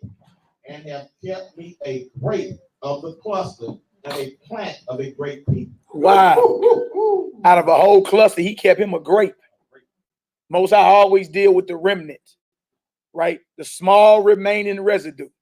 He don't deal with a whole bunch of numbers, right? He always deal with the small remaining residue. Out of a whole cluster, the Most High say, I only preserve me a grape. Everybody got an idea what he's talking about when he says a whole cluster? You ever get you a bag of grapes? Yeah. And you pull that one stem out, and there's all them grapes hanging off that one stem. That's a cluster. Man. The Most High only want one. Verse 22. Let the multitude perish then. He said, let the majority die. So look, Wow. take the one, throw the rest. Get rid of the rest. Go ahead. Which was born in vain. Born what? Which was born in vain. They was born for nothing then. Right. In the end, if it ain't about salvation, if in the end you ain't counted in that number, you was born for nothing. You've never Been bet off. Your missile food. Go ahead. Multitude perish then, which was born in vain.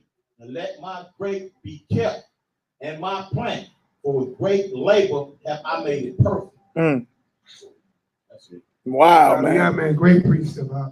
Great precept, big bro. Powerful. All right, we get time. We'll go into 2nd Ezra 16 because that's all about the last day plagues as well. Yes.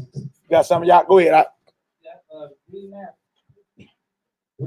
Reading that right there is like the reason why we like gold and platinum, because there's not a lot of it around. We put value to that. Sort of like, what I'm saying, what you just read, the Most High, he likes the remedy of it. He likes the goodness, just the smallest part of it.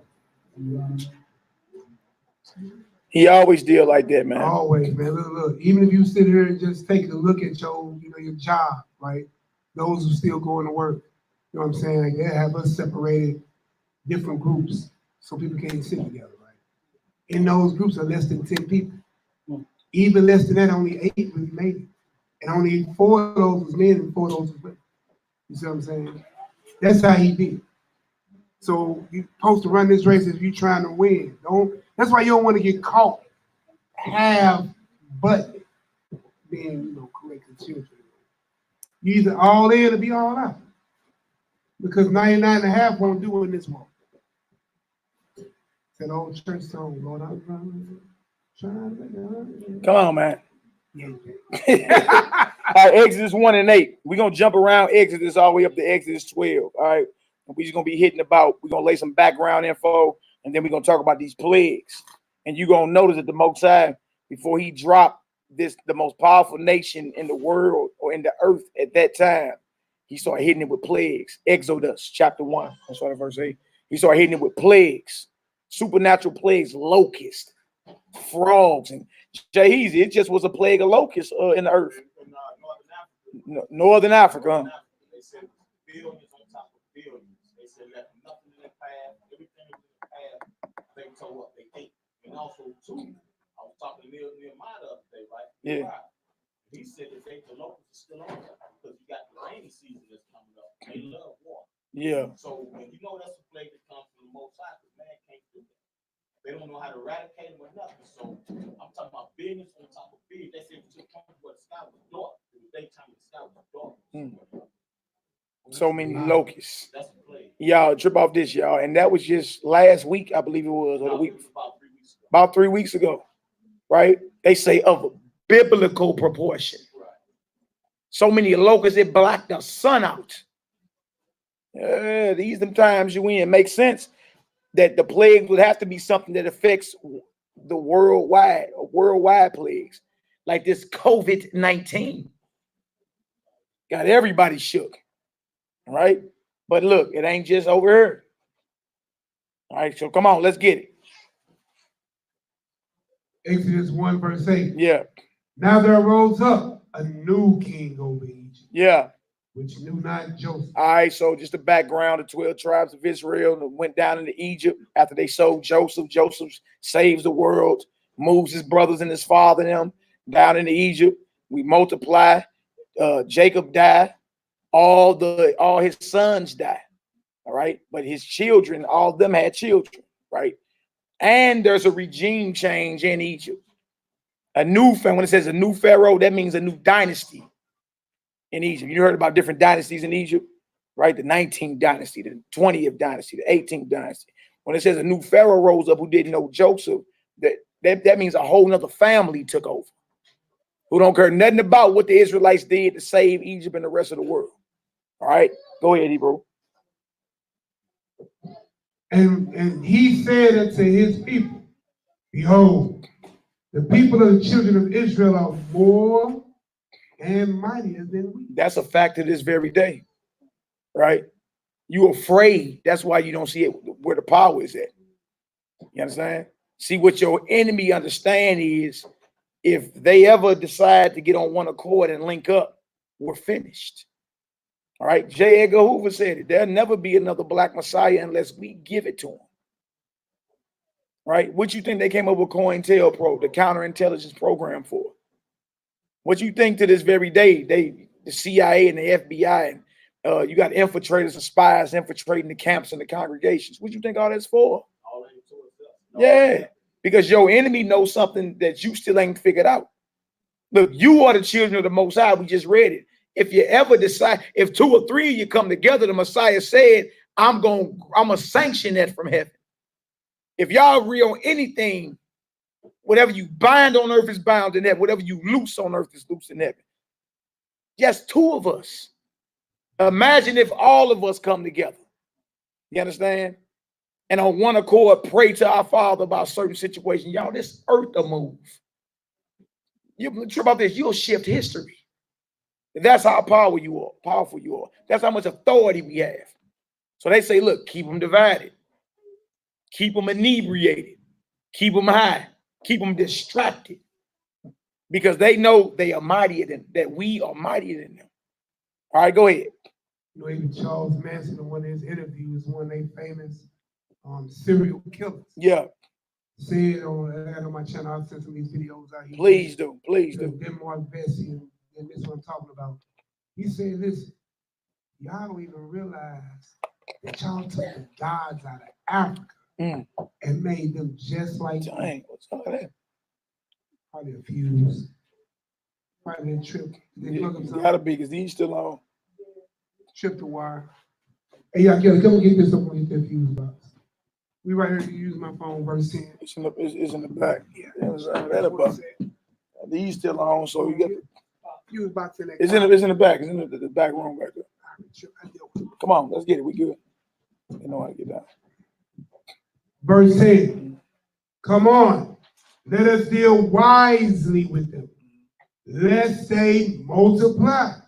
And it come to pass that when there falleth out any war, they join also unto our enemies and fight against us, and so get them up out of the land.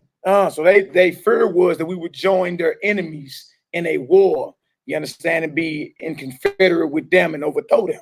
So now you're seeing the beginning of government persecuting the so-called black man.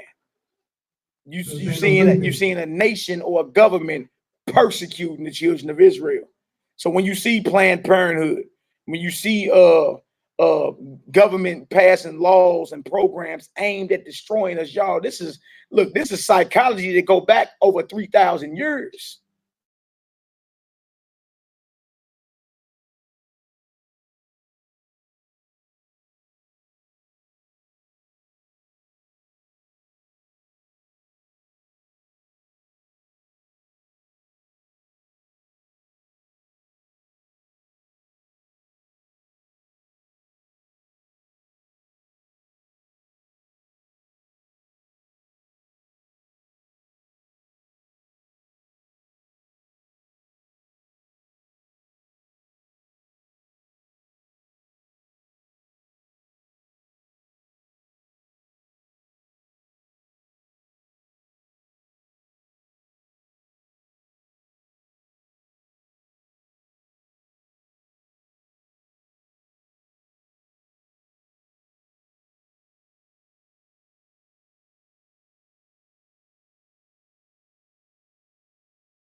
All right, we back in. Bing, bing, bang. We good. Get a Yahoo up in the chat. Yeah, we good. We good. We back live. Give us a Yahoo if y'all can hear us. All right, give us a Yahoo if y'all can hear us. Give us a Yahoo. I'm back up live. I see everybody in the chat. Yeah, I see the time ticking. We good. We up. Bang. Bang. We got Yahoo. We got Yahoos, bro. Let's rock. All right, let me go ahead to share screen one more time. Y'all, you know the adversary slicker than like my ox say down in Memphis. He's slicker than snot on a doorknob. You dig? So, you know, we ended to win it though. So we all good. Let me share. Wow. All right, let's get back to it. All right, so read that 12 again.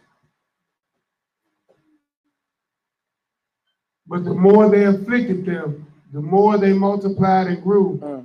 They were grieved because of the children of Israel. They grieve. No matter what we throw at them, they always multiply and bounce back. So again, we're their Negro problem. Hey, we can't get rid of them. We can't solve this, right? Women still the most beautiful in the world, and they in the ghetto, drinking fluoridated water. And the sisters still look more beautiful than any other woman from any other nation in this earth. You understand? Government cheese and sugar water, and the brothers still the best athletes in this earth, best singers, best everything.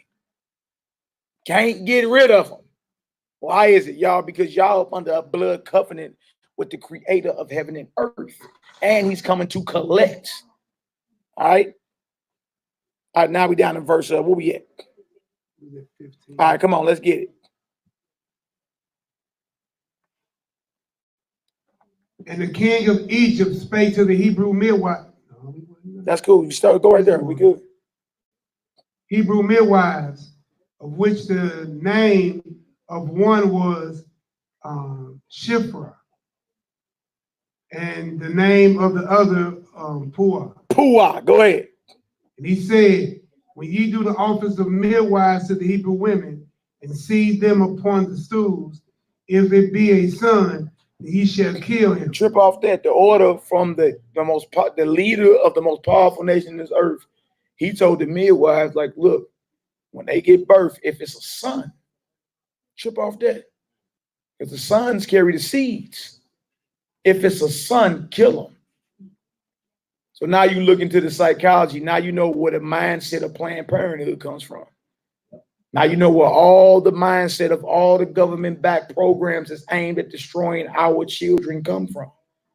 Y'all, it's psychology to go all the way back to ancient Egypt and before. Government been persecuting us. All right, come on, Hebrew, let's get it. But if it be a daughter, then she shall live. This war's real, huh? Go ahead. But the midwives feared Elohim, and did not as the king of Egypt commanded them, but saved the men children alive. They like, look, the Most High Spirit was on them. They're like, nah, we're not about to kill the men. We're not going to kill them boys. All right? They feared the Most High and not man. Let that spirit be in us. Fear the Most High and not man. Go ahead. And they rebelled against what you would call law of the land. Yeah, they rebelled against what? Say that again. The law of the land. Wow. Given from the highest office only. In the earth. Huh? At that time. Wow, really? Another story. And the king of Egypt called for the midwives and said unto them, why have ye done this thing, and have saved the children, the men children alive? And the midwives said unto Pharaoh, because the Hebrew women are not as the Egyptian women, but they are lively. They are what? Lively. Hebrews are lively. Go ahead. And are delivered ere the midwives come in unto them. They like, look, you can't compare the Hebrew woman, the Israelite woman, to no Egyptian woman.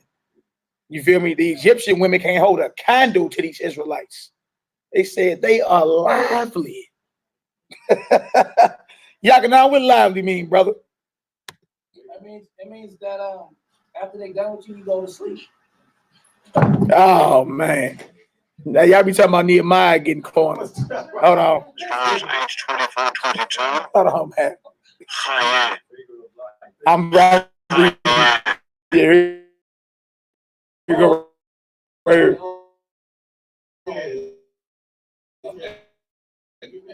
It says, yeah, vigor of life. One says lively, strong, robust. You couldn't wait for everybody else to be lively? You couldn't wait for everybody else to be lively with you? All right, come on, Knock, let's get it.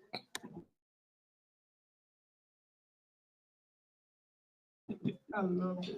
Therefore, well with the midwife, supplied, and waxed very mighty. Notice that because the midwives feared Yah and not man, the Almighty dealt well with them. Let that mind be in all us, man. No matter what law of the land get passed, if it goes against the law of the Creator, we stand against it. Period. End of story. That's revolutionary talk. That frightening scare a lot of Negroes in this hour. But the truth is the truth. There's a time coming when you want to stand on your faith. Everybody will be turning this in. Yeah. Loved ones, friends, co-workers. Don't be surprised to be very soon. Yeah. All right, come on home, Mark. Let's get it. And it came to pass because the midwives feared Elohim, that he made them houses. And Pharaoh charged all his people, saying, every son that is born, ye shall cast into the river. Knows that. So you say, okay, y'all ain't gonna kill him, we'll drown him then. You see, this is the adversary, you understand, and using Pharaoh to directly attack the Most High's chosen people.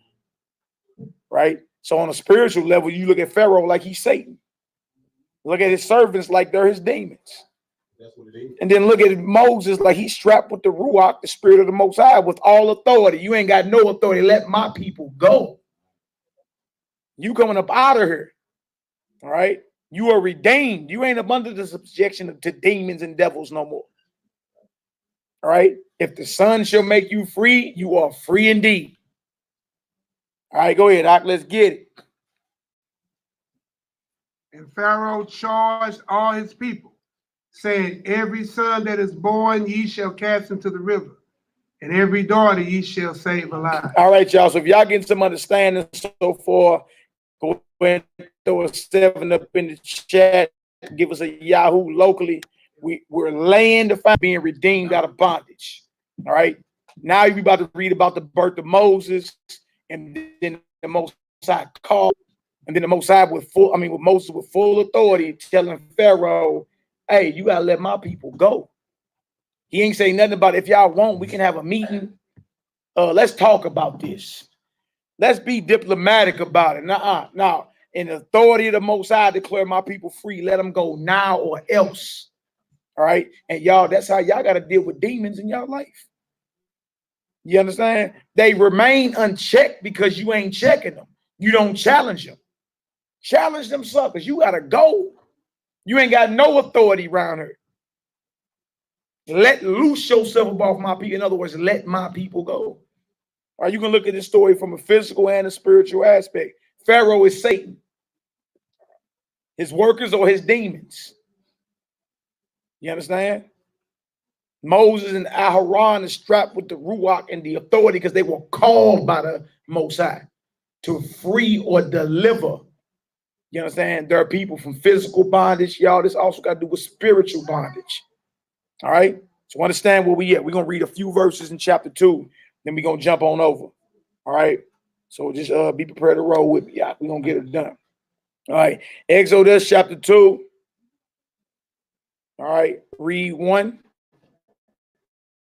And let's read on down for a little bit, and we're going to jump. 2 verse 1. And their house of Levi. And took a wife, a daughter. Okay, so all right, Moses' father was a Levite and his mother. Levi is a certain tribe in Israel. There were 12 tribes of Israel. Jacob had 12 sons. Jacob's name was changed to Israel. Jacob had 12 sons, and each son became a tribe. He had a whole bunch of babies. All right. All the tribes together make up the nation of Israel. All right. Who the world calls Jesus Christ, Yahushua the Messiah, came from Jacob's 4th son, Judah, from the tribe of Judah. All right. This is a national thing we talking here, a nation. It ain't a religion.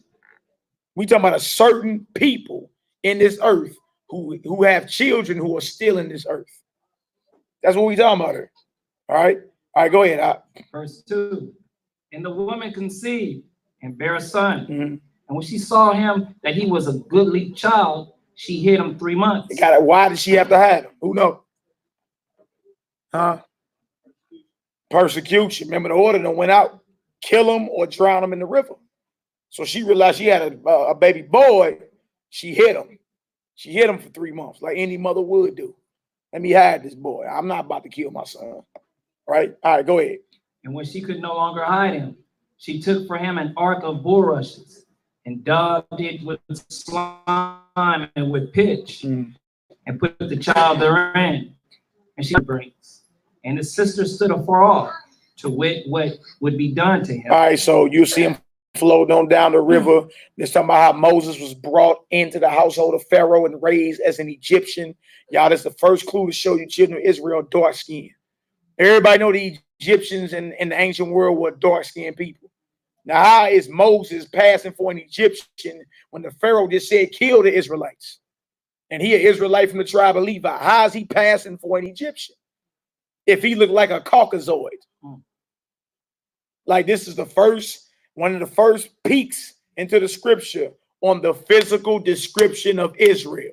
It's right in the Bible. If Moses looked like somebody from Nova Scotia, he wouldn't have passed for an Egyptian. All right, everybody understand? All right, jump down to verse 11. Y'all go. Okay, go ahead. Verse 11. And it came to pass in those days, when Moshe was grown, that he went out unto his brethren and looked on their burdens, and he spied an Egyptian smiting an Hebrew, one of his brethren. Finally, Moses, he has authority in Egypt.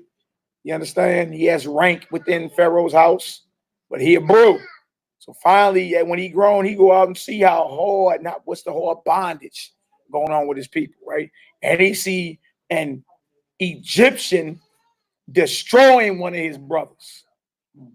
Destroying him. All right, go ahead. And he looked this way. Yeah. In that way. He did. So you know how you make sure the coast clear. Ain't nobody looking, right? Go ahead. And when he saw that there was no man, he slew the Egyptian and hid him in the sand. Look at that. Moses got active in the revolution. Laid his enemy down to save one of his brothers. Right? This was never decreed a sin. Trip off that. The nervous Negroes don't want to talk about that.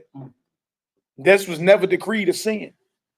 He seen an Egyptian about to kill one of his brothers, and he laid that Egyptian down. He made first though. That way, when he saw it was clear, laid him down.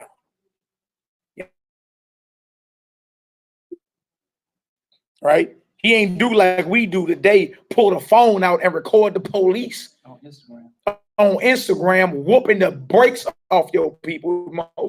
And Moses was a man that was the most meekest man in the earth. That's what the scripture say. Moses was very meek, but Moses was about that action. He wasn't about all that talk. Moses was tough, bro. Yeah. Now, this Egyptian soldier, so you had, I mean, they wouldn't know. Yeah.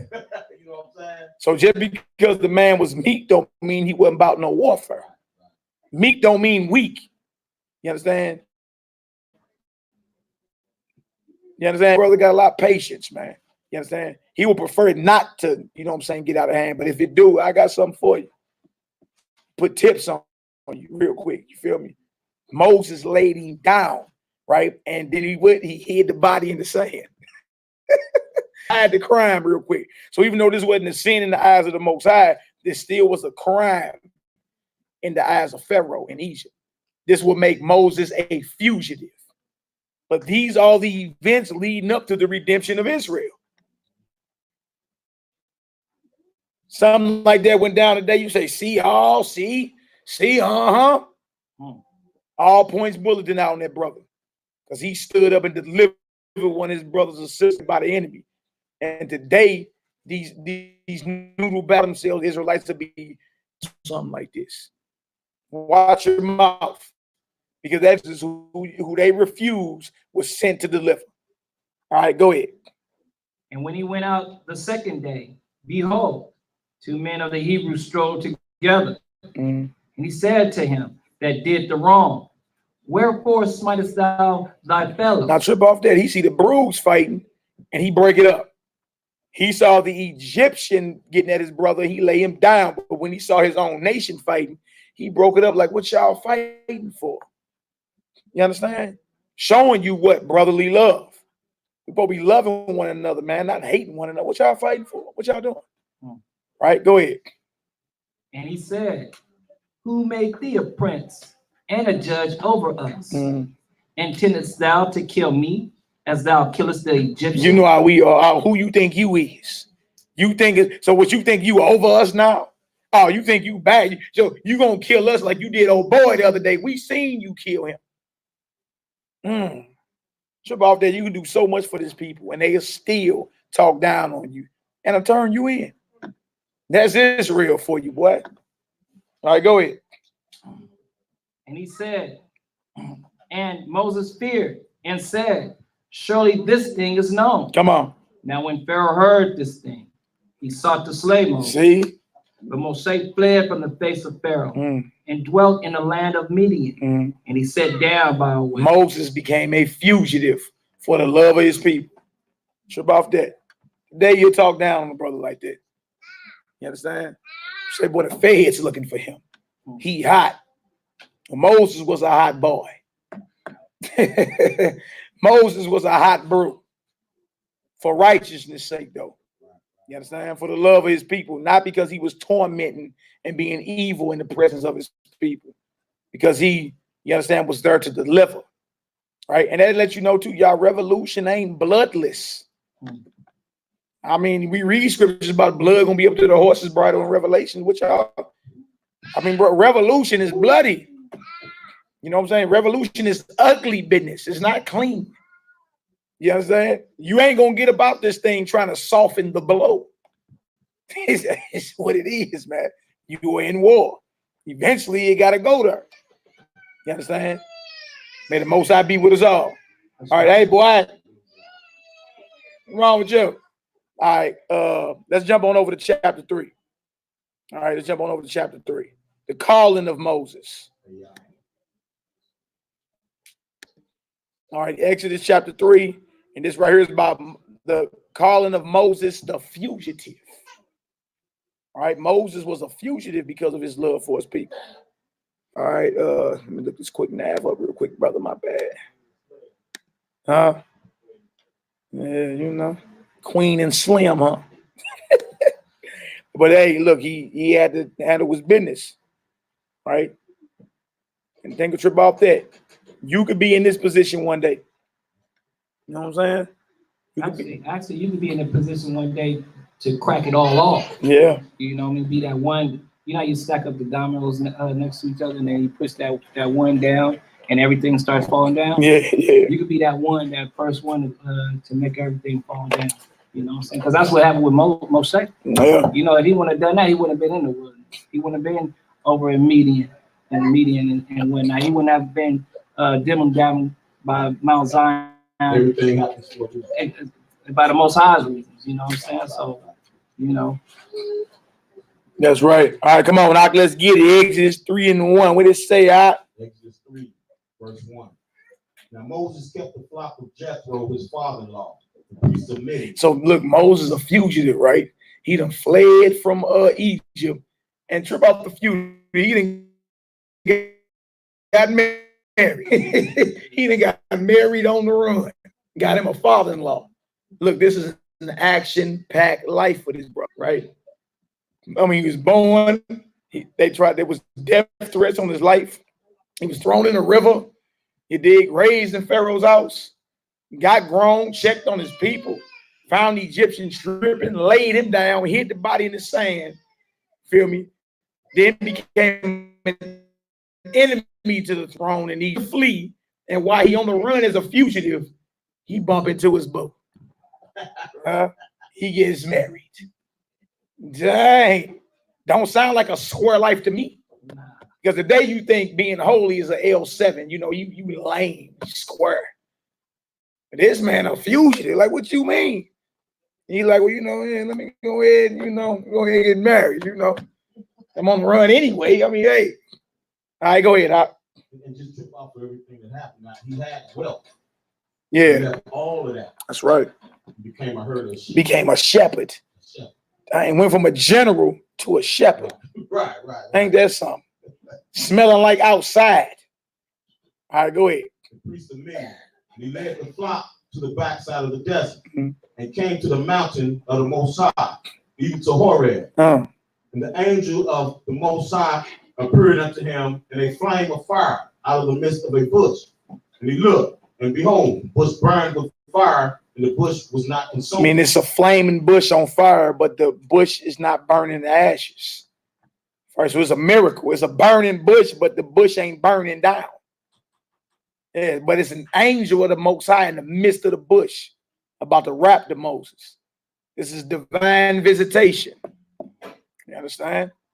It's divine visitation. Most High, when he called you, right? And a lot of y'all, I have a personal encounter. You know what I'm saying? Something like, man, I'll never forget that. I'll never forget the moment, you understand, where it was some type of divine visitation. You understand? That changed my life forever. This situation right here changed Moses' life forever because he about to get called to go back to the very place he a fugitive. You understand? On the run for murder. And strapped with the power of the Almighty and boldly declare this kingdom coming down. You better let my people go or else. Oh, hey, that sounds exciting. Huh? All right. So look, y'all, these events went down roughly 3,500 years ago. 2 weeks from now, today. We 2 weeks out from the Passover. These are all the events leading up to the Passover. Dang, so as you've been living 3,500 years ago, you'd have been in the midst of this. Really? All right, come on. Verse 3. Moses said, I will not turn aside and see this great sight, while the bush is not burnt. And when the Most High saw that he turned aside to see, Yahweh called unto him out of the midst of the bush and said, Moses, Moses. And he said, here am I. Trip off there. Most High called you, make sure you answer. You understand? You've been predestined, called, justified, and glorified. Like Moses was born for this, preordained. He was born to deliver his people and go down in history as a mighty man of the Most High. That's what he was born for. You understand? This is the moment where the Most High finally calls him. And y'all, this call and go out. Moses is close to 80 years old this time. Right. He an old man. You understand? And he get called by the Most High. And Moses picked the phone up. He didn't swipe left. He picked the phone up. Here am I. He answered the call. Make sure you do the same. All right, go ahead. Yeah. That's an excellent point. Because today you'll say, I made me a life. I built me a house. I done had children. Lord, just show it's me you want. Whenever the Most High called you understand that mission he got for you is of a higher priority than whatever you got going on in life. Whatever you got going on in life is under that. All right, go ahead. Verse 5. And he said, draw not nigh hither.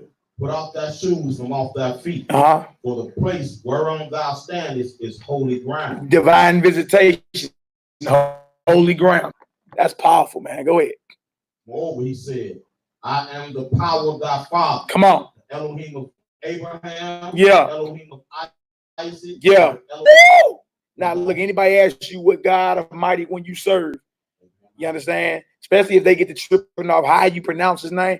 Just tell them, hey, I'm talking about the mighty one of Jacob, the God of Abraham, Isaac, and Jacob. That's good enough for you. That tickle your fancy enough. The mighty one of Jacob. All right, go ahead. Moses hid his face, for he was afraid to look upon the Most High. Don't forget, this is an angel. This ain't the Most High that got off the throne himself. The Most High sent an angel, a messenger. You understand? An ambassador to speak for him in his authority. You understand? And Moses like, man, look, I'm fearful. All right, go ahead. And the everlasting said, I have surely seen the affliction of my people, which are in Egypt, and have heard their cry by reason of their taskmasters, for I know their sorrow. See, so the Most High forgot our sorrows and our cry to him. That's why he never stopped crying out. Today you done got complacent in captivity. You supposed to be crying out, Most High, how long? When you gonna deliver us from under the boots of these devils? Because obviously after a while, guess what? He heard you. The cries of sorrow that are crying in ancient Egypt, the Most High move. made him move and you know what I'm saying, be about action in this earth. All right, go ahead. Verse 8. And I have come down to deliver them out of the hand of the Egyptians, and to bring them up out of the land unto a good land and a large, unto a land flowing with milk and honey. Trip off that. You got inheritance, a divine real estate, a divine birthright, and it ain't Mississippi. All right, go ahead.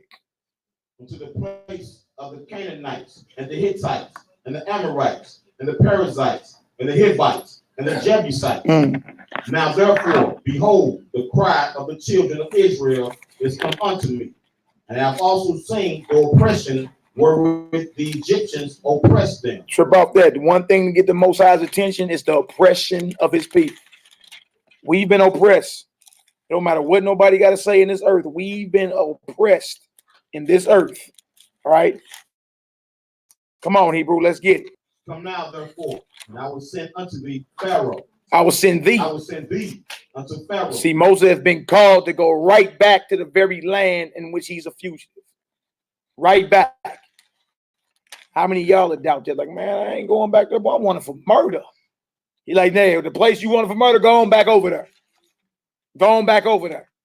You know what I'm saying? I got a mission for you. All right, go ahead. And one more thing too. See, and everything's a mind state, because mind you, about 80 years old, he was already had his crib. He was, you know what I'm saying? He was chilling, and now he got to go back and deliver his people from the same people who fled from him, and he still has no feelings on. Yeah. Verse 10. Come now, therefore, and I will send thee unto Pharaoh, that thou mayest bring forth my people, the children of Israel, out of Egypt. And Moses said unto the Lord, and that I should bring forth the children of Israel out of Egypt. So Moses is questioning his calling, like it happened to a lot of us. You question your calling, like, no, I ain't that special. Who am I? You understand? Like, who am I to the Egypt? You question your calling, then you start doubt. All right. Go ahead, Hebrew. Verse 12. He said, certainly I will be with thee, and this shall be a token unto thee, that I have sent thee. When thou hast brought forth the people out of Egypt, ye shall serve the Most High upon this mountain. The Most High promised them, I'm with you. That's the best promise you can hear in all your life, that the Most High is with you. You ain't got nothing to worry about. That same scripture we read and say, look, I killed nations for you.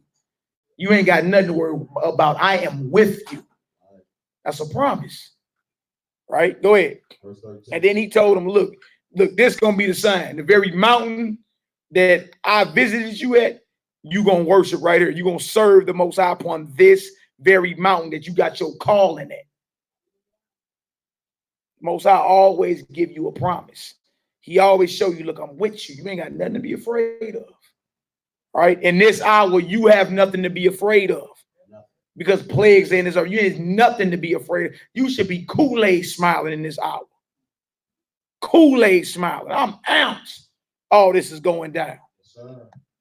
How many dead in one day in Italy? Yes. And I be amped when I hear this. I'm like, man, Most High moving. All right, come on, Knock. Let's get it. Verse 13. Moses said to the Most High, behold, when I come to the children of Israel and say unto them, the Elohim of your fathers have sent me unto you. I say, on. Right, go ahead. Moses, that I am. I will become, or I will be what I will be. He gave him an attribute of him. And as you keep reading, you're going to say, you're going to hear more, or he's going to break his name down. But I am that I am means I will be what I will be. Now that's powerful. God. They can say El Shaddai. You understand? At time he's the Most High, your healer. Yahweh, Yahweh, Rofeka. You feel me? It's all divine attributes of the Most High in the Bible. All of them. I will be what I will be. All right, go ahead.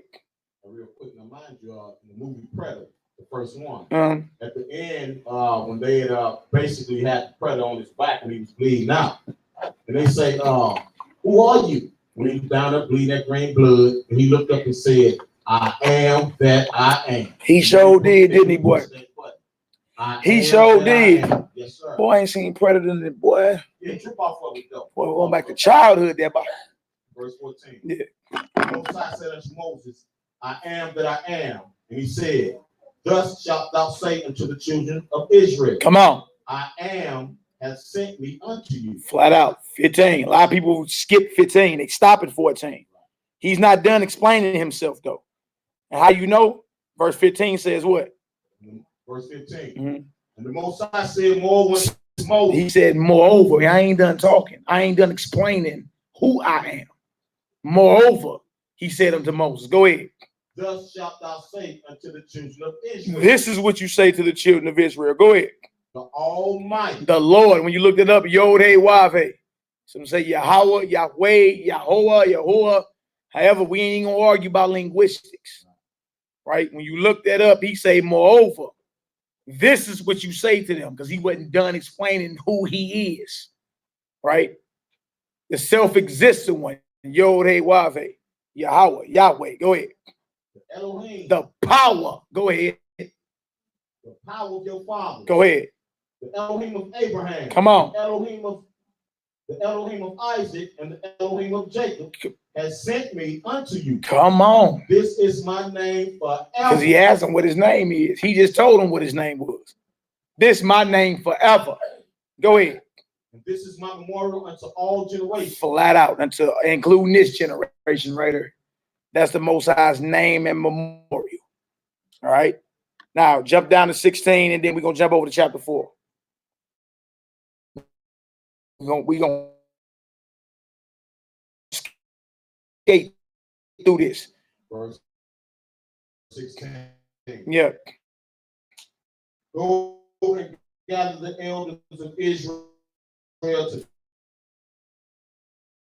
The elders, right before redemption, huh? And you get, so where the elders at? What are the brothers who have been diligent in this thing for 30, 40, 50 years that are counted on worthy to lead Israel? Notice he told Moses, go gather the elders. Today, me you mean don't call you no people? Scripture tell you rise up before the horror. He tell me. Verse 16. Go and gather the elders of Israel together. The Elohim fathers, the Elohim of Isaac, Abraham, and of Jacob, be saying, "I you, which is done to you in Egypt." All right, we go over to chapter 4. We're gonna start at verse 19. All right, y'all read all this when you get a chance. Excellent story about redemption of our people. You look at it twofold, physical and spiritual. Look at Pharaoh like he's Satan. All his minions like they the demons. You understand? And Moses as yourself strapped with the power of the Almighty, with authority to let them suckers know, let my people go, let my mind go, let my people go, loose yourself. All right? Because you have authority. That's the whole point. He does that. So bust your guns. I'm reading these going around. Check these authority with mouth and check. For verse 19, my brother. Let me see. Hold on. Do this nav real quick. Book of Exodus. All right, so Moses been called, and he got to go back to the land which he fugitive. Everybody understand? Dang. Sound like an action-packed life to me. Don't sound like something weak and insignificant. Yeah, we should go. Oh, I'm not going over.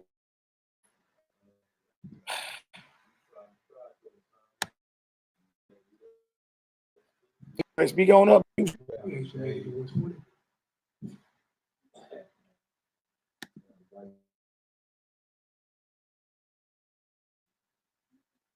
Man, this dude trip. Yeah, I know, man. Trying to get back on that, brother.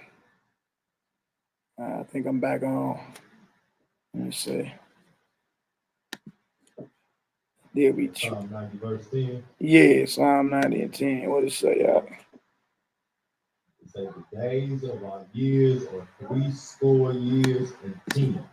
Mm. And by reason of strength, they be 80 years. That's an 80 right there. Mm. Yet is their strength, labor, and sorrow, for it is soon cut off and fly away. Wow. Wow, this brother lived. Moses ended up living to be 120. 40 years after 80. You feel me? Still had his strength and everything, man. And verse 12 says, so teach us to number our days, that we may apply our hearts unto thee. That we may apply our heart to wisdom, huh, Hebrew? That's right. All right, Exodus 4 and 19. Before we get into some of these plagues. All right, Exodus 4, 19. Moses been called. He got the name of the Almighty. Can y'all hear it? Give us a Yahoo up in the chat if y'all can hear us. Had to go ahead and bounce back. All right, Exodus 4 and 19. Who got it? Let's get it. Exodus chapter 4, verse 19. Yeah. And Yahweh said unto Moses in Midian, go, return into Egypt, for all the men are dead which sought thy You life. see that? Everybody that was looking for you because you were fugitive, they dead now. Don't even worry about all that. Wow. Most I get down. Go ahead. And Moses took his wife and his sons and set them upon an ass, and he returned to the land of Egypt. And Moses took the rod of Elohim in his hand. Straight up. All right. And Yahweh said unto Moses, when thou goest to return into Egypt, see that thou do all those wonders before Pharaoh, which I have put in thine hand. But I will harden his heart, that he shall not let the people go. No, so he letting like, look, I'm gonna give you wonders to do. Make sure you do all of them. But I am going to control his mind. You understand? The Most High built Pharaoh all the way up to drop him. Pride is something else. It tells you in Proverbs 16 that the heart of the king is in the hand of the Most High. As the rivers of water, he turning whithersoever he wants. You understand? You be thinking your will, your own. It's the Most High dictating the whole entire thing. It's Proverbs 21, I think. It's Proverbs 21, 1 and 2. I think Proverbs 16 said the same thing. But that the heart of the king is in the hand of the Most High. Heart in Bible means your mind. As the rivers of water, he'll turn the king's mind how he wants.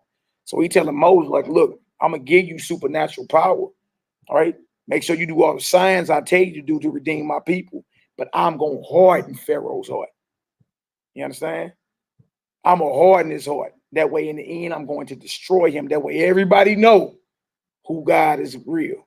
Who's the real God in the earth. Because Pharaoh was living as if he was God on earth. All right? All right, so look, drop that. Let's go over to Exodus 5. Let's get into it.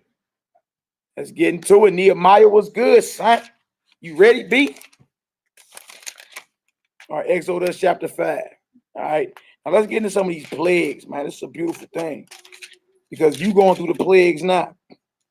All right. Exodus 5. All right. The beginning of plagues and sorrow. All right. Exodus 5 and 1. Moses back in Egypt. All right. Go ahead. And afterward, Moses and Aaron went in and told Pharaoh, thus says Yahweh, Elohim of Israel. Knows how he come. He don't come and say, hey, can we have a United Nations meeting?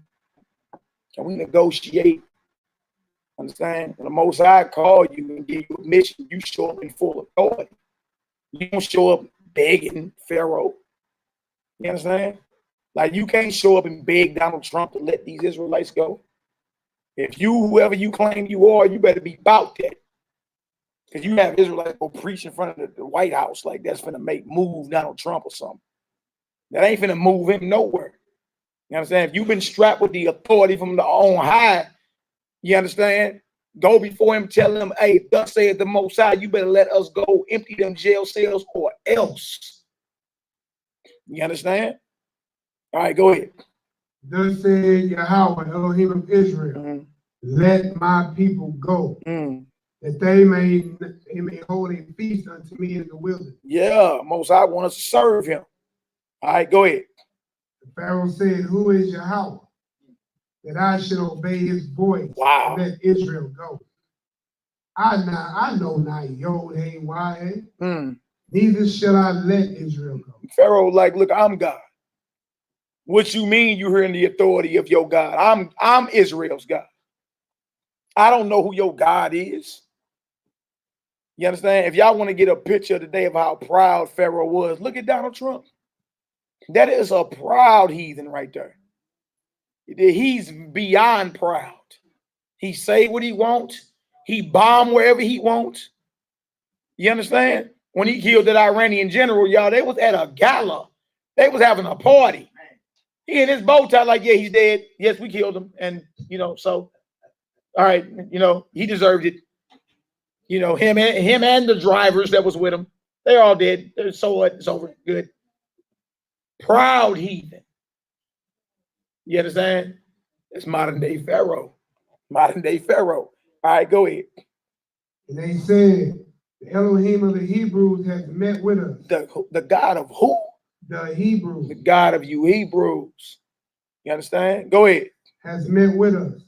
Let us go, we pray thee, 3 days, journey into the desert, and sacrifice unto Yahweh Elohim, lest he fall upon us with pestilence or with the sword. He like, look, we gotta go serve him. If we don't serve him, he gonna hit us with pestilence and plagues.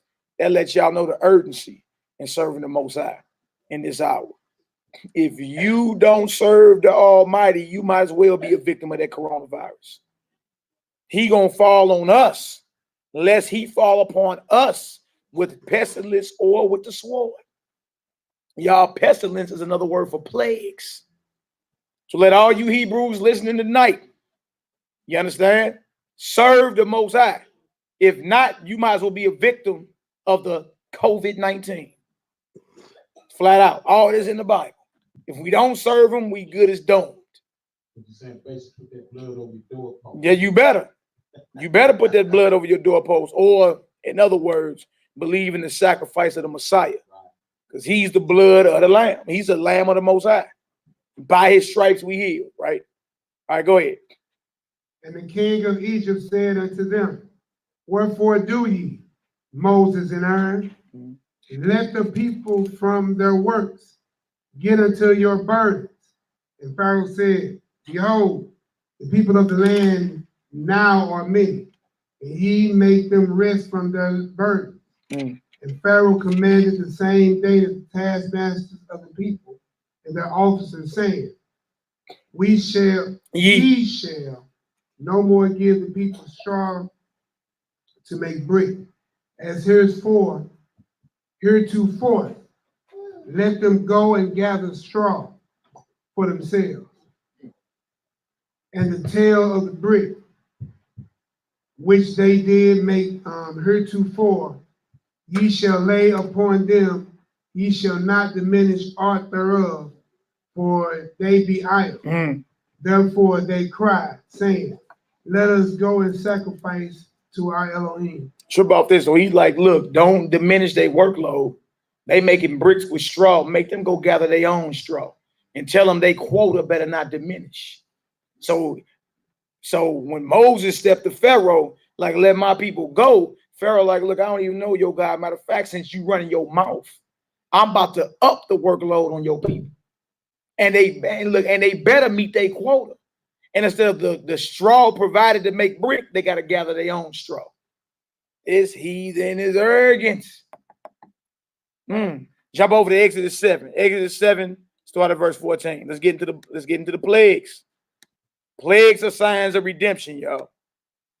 Plagues are signs of redemption, and you should be happy that this is happening. You should be happy. You understand? Even though the heat turning up on the Israelites, we made the news, international news, twice in 2019. Twice. You understand? So the pressure's up. People get scared. Shh, stop talking so radical, child. You know, soften the blow. Moses didn't soften the blow. And guess what? The pressure did get turned up on us for a season. Right? But don't fear when pressure get turned up. Just because brothers are out here teaching and speaking against this system and loving their brothers and sisters and letting them know it's time to repent, man. Get yourselves together. Redemption is here. All right? Just because that type of talk frightens your enemies and they got the ability to put pressure on you, right? You don't be no sellout in this hour. All right? Exodus 7 and 14. Let's get into the plague of blood. All right? Do y'all remember a few years ago, all the rivers around the world were turned into blood? A lot of different bodies of water from the United States, over in Russia, over in China, whole rivers turned to blood. And you know what they said? Oh, that's algae bloom.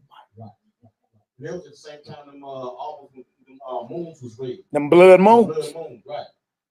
Most I've been showing in this earth. The very plagues that he hit Egypt with, he been dropping for the past few years all around this earth to get our attention. And what we do, keep the party going. It's all good.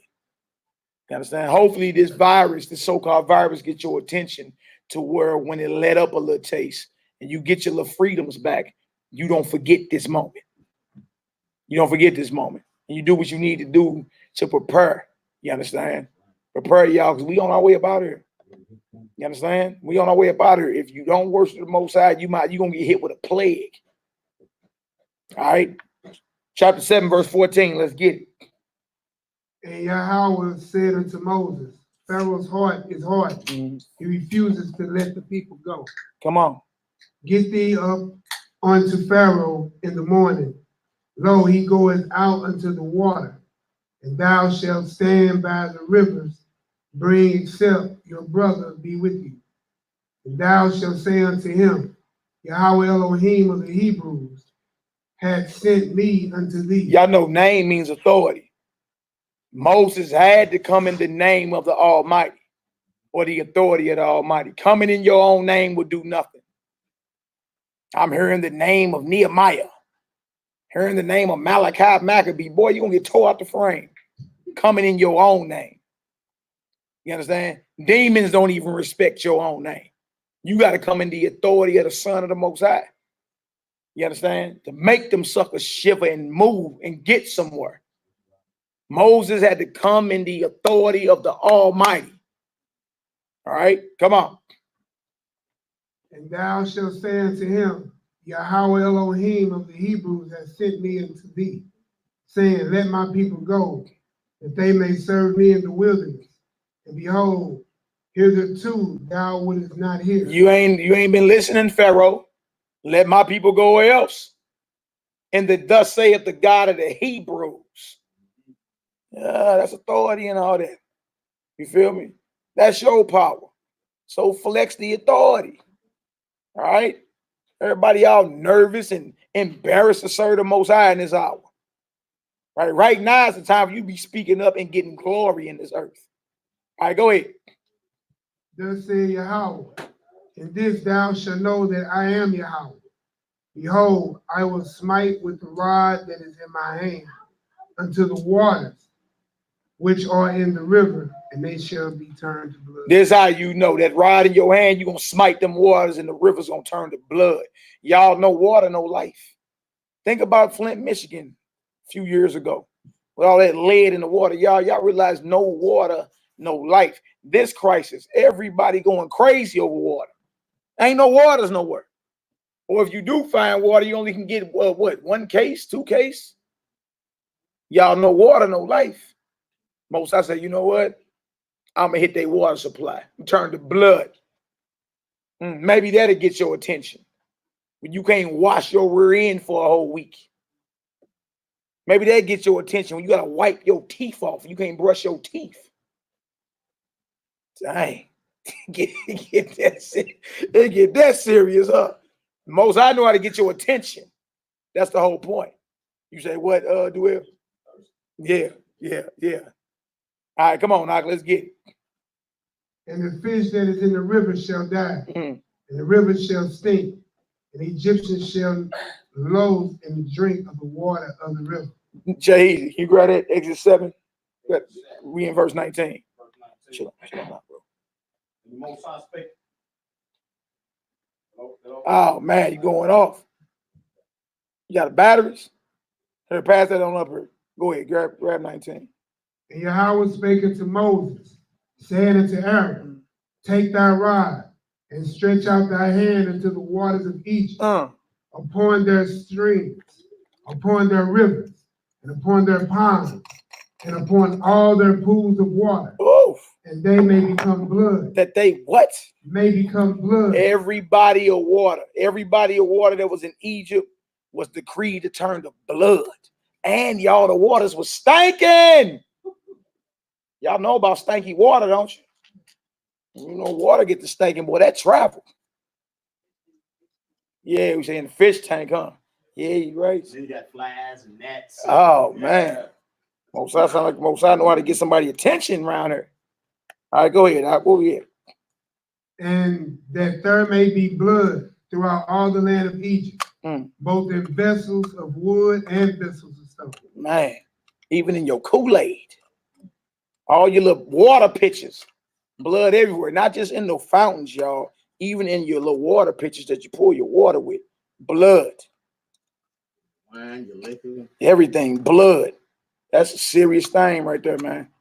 You dig? Most High know how to get your attention. You thought you was doing something because you was playing with nuclear weapons. Most High played with them elements. Most High know how to get your attention real quick. You understand? And humble thou. All right, go ahead, Doc. Where you at? And Moses and Aaron did so, as Yahweh commanded. And he lifted up the rod and smote the water that were in the river, in the sight of Pharaoh, and in the sight of his servants. And all the waters were in the river that turned to blood. Woof. And the fish that was in the river died, and the river stank. And the Egyptians could not drink of the water of the rivers. And there was blood throughout all the land of Egypt. There was blood throughout all, here you go, Jay-Z, through all the land of Egypt. All right. Read that 22 on down, brother. Plague of blood, first plague. Yeah, all this is leading up to the redemption of Israel, leading up to the Passover. First plague, plague of blood. Ooh, wait. All right, go ahead. Exodus 7, verse 22. You dealing with the guys that know how to cut your water off. No water, no life. All right, go ahead. And the magicians of Egypt did so with their enchantments, and Pharaoh's heart was hard. Neither did he hearken unto them, as the Most High had said. So to show you the delusion even of Pharaoh's magicians. See, y'all, there is power on the dark side. They were able to turn waters into blood as well. See that there is power on the dark side. It just can't hold a candle to the Most High's power. Y'all, there are those that are practitioners of black magic. There are those who are into witchcraft, black magic, the dark arts that are actively praying against us in this hour. Actively praying against us. Don't worry, we're going to pray against them when we pray on out tonight. We're going to pray against them. You understand? So trip off with the Most High. So the magicians, they decide to say, look, we can do that too. So the little water that's remaining, you decide to turn into blood also. Now that's counterproductive, ain't it? Why would you turn the rest of the waters into blood just to prove you got some type of power? Wow. All right, come on, Hebrew, let's get it. Verse 23. When Pharaoh turned and went into his house, neither did he set his heart to do this also. And all the Egyptians dig round about the river for water to drink. But they could not drink of the water of the river. And 7 days were fulfilled, after that, the Most High had smitten the river. Y'all talking about no water for a week. Woo. And it stank. And all the waters is blood. Right? Now Nehemiah just showed me every plague the Most High did, he was attacking an Egyptian god. Every last plague. From your water gods to your frogs to your crops to your everything. Every plague he hit, he was hitting one of their gods. Showing you, I'm here to execute judgment on your gods. Man, the Most High destroyed that place, and he's going to destroy this one. All right.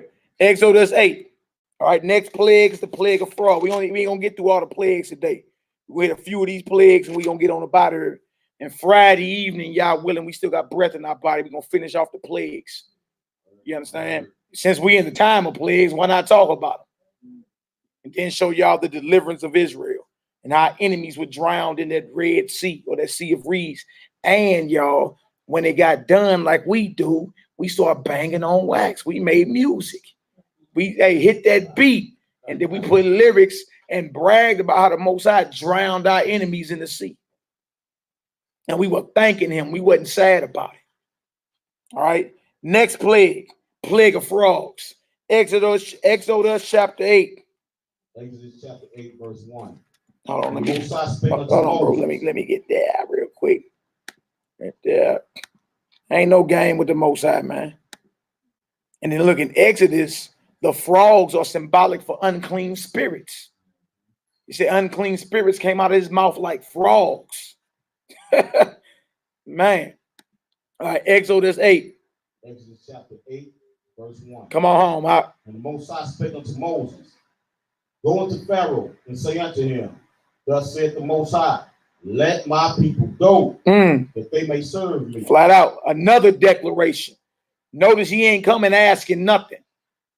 He's coming in the authority of the Most High. He declaring. All right. You do the same thing in spirit when you battling with any type of unclean spirits or evil thoughts.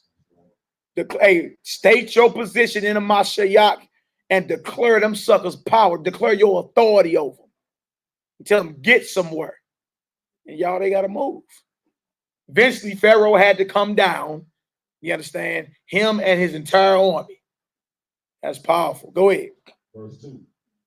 If thou refuse to let them go, behold, I will smite all thy borders with frogs. See, so it's a threat. He threatening Pharaoh and them. Look, if you ain't gonna let them go, all your land getting hit with frogs. Now what? Go ahead. The Most High is telling everything he's gonna do before he do it. Exactly. I'm about what I say. If I say it, it's coming to pass. That's why it's important for all of us to be about our word. Right. If you open your mouth up and say it is what it is, get it done then. Right. Because you are in the image of your Father. When he speak, it get done. All right, go ahead. Verse 3. And the river shall bring forth frogs abundantly, which shall go up and come into thine house, and into thy bedchamber, and upon thy bed. Come on. And into the house of thy servants, and upon thy people, and into thine ovens, and into thy kneading troughs. Everywhere, yeah, these frogs is going to invade. Y'all know y'all be up on these seats up in here. These frogs come up in there right now. Especially the sisters, boy, it be over. They be up on them chairs. That say these frogs is coming everywhere. Man, frogs, y'all. Them some evil things there. All right, go ahead. Verse 4. And the frogs shall come up both on thee and upon thy people and upon all thy servants. And the Most High spake unto Moses, say unto Aaron, stretch forth thine hand with thy rod over the streams, over the rivers, and over the ponds, and cause frogs to come up upon the land of Egypt. And Aaron stretched out his hand over the waters of Egypt, and the frogs came up and covered the land of Egypt. Wow. Go ahead. Verse 7. And the magicians did so with their enchantment and brought up frogs upon the land of Egypt. Look at them. They are adding to their affliction. Look how proud they are. You're adding to your affliction, genius. Instead of saying, man, look, we ain't never seen nothing like this before. You trying to, it's just like in what was that? Not Coming to America with Harlem Nights, where dude was shooting the little Tommy gun, quit, and then dude busting his little pea shooter. And he said, man, if you don't put that look up, you know what I'm saying? Like, look, the little power or the little gun you think you got is a pea shooter. Satan power is a pea shooter. It can't compare to the Most High's weapons. But look, they so zealous to prove that they got some type of gun. Look, I got me a gun. I can shoot it. They're adding to their affliction with the blood and with the frogs. All right, go ahead. Oh, let me say something. I read today, Trump, he said America wasn't built to shut down. Yeah. He said the virus ain't nothing. You don't murder back up. Yeah. Yeah. Kind of like the same thing. Yeah. Same thing. And then look, he say, we are all fighting an invisible enemy. I said, well, this heathen, look, I'm telling y'all, these heathens know it's judgment time. You understand? Y'all all day elite catching this thing. It's like it backfired on them or something. One of the heir to the British throne just caught the coronavirus. Prince Charles, 71 years old, just caught the coronavirus. I said, well, hold on. If like, okay, would it just backfire on y'all? So this was y'all plan to destroy the oppressed, us. So why all the elite catching it and dying? Man, hey, real thing this. Trump said we fighting an invisible enemy. I wonder who he really talking about. Okay. All right, go ahead, Hebrew. Excellent point, though. He said America wasn't built to be shut down. He said, look, we about to open up we about to open back up by Easter. Hey, that's an important time for me and everybody else for many reasons. And then his little doctor, like the Surgeon General, like, that is ludicrous. The hell you mean? We gonna open back up in a few days. The hell's wrong with you? Yeah, a job is gonna not having a job is gonna kill you before the virus will. Man, Trump is a pompous heathen, man.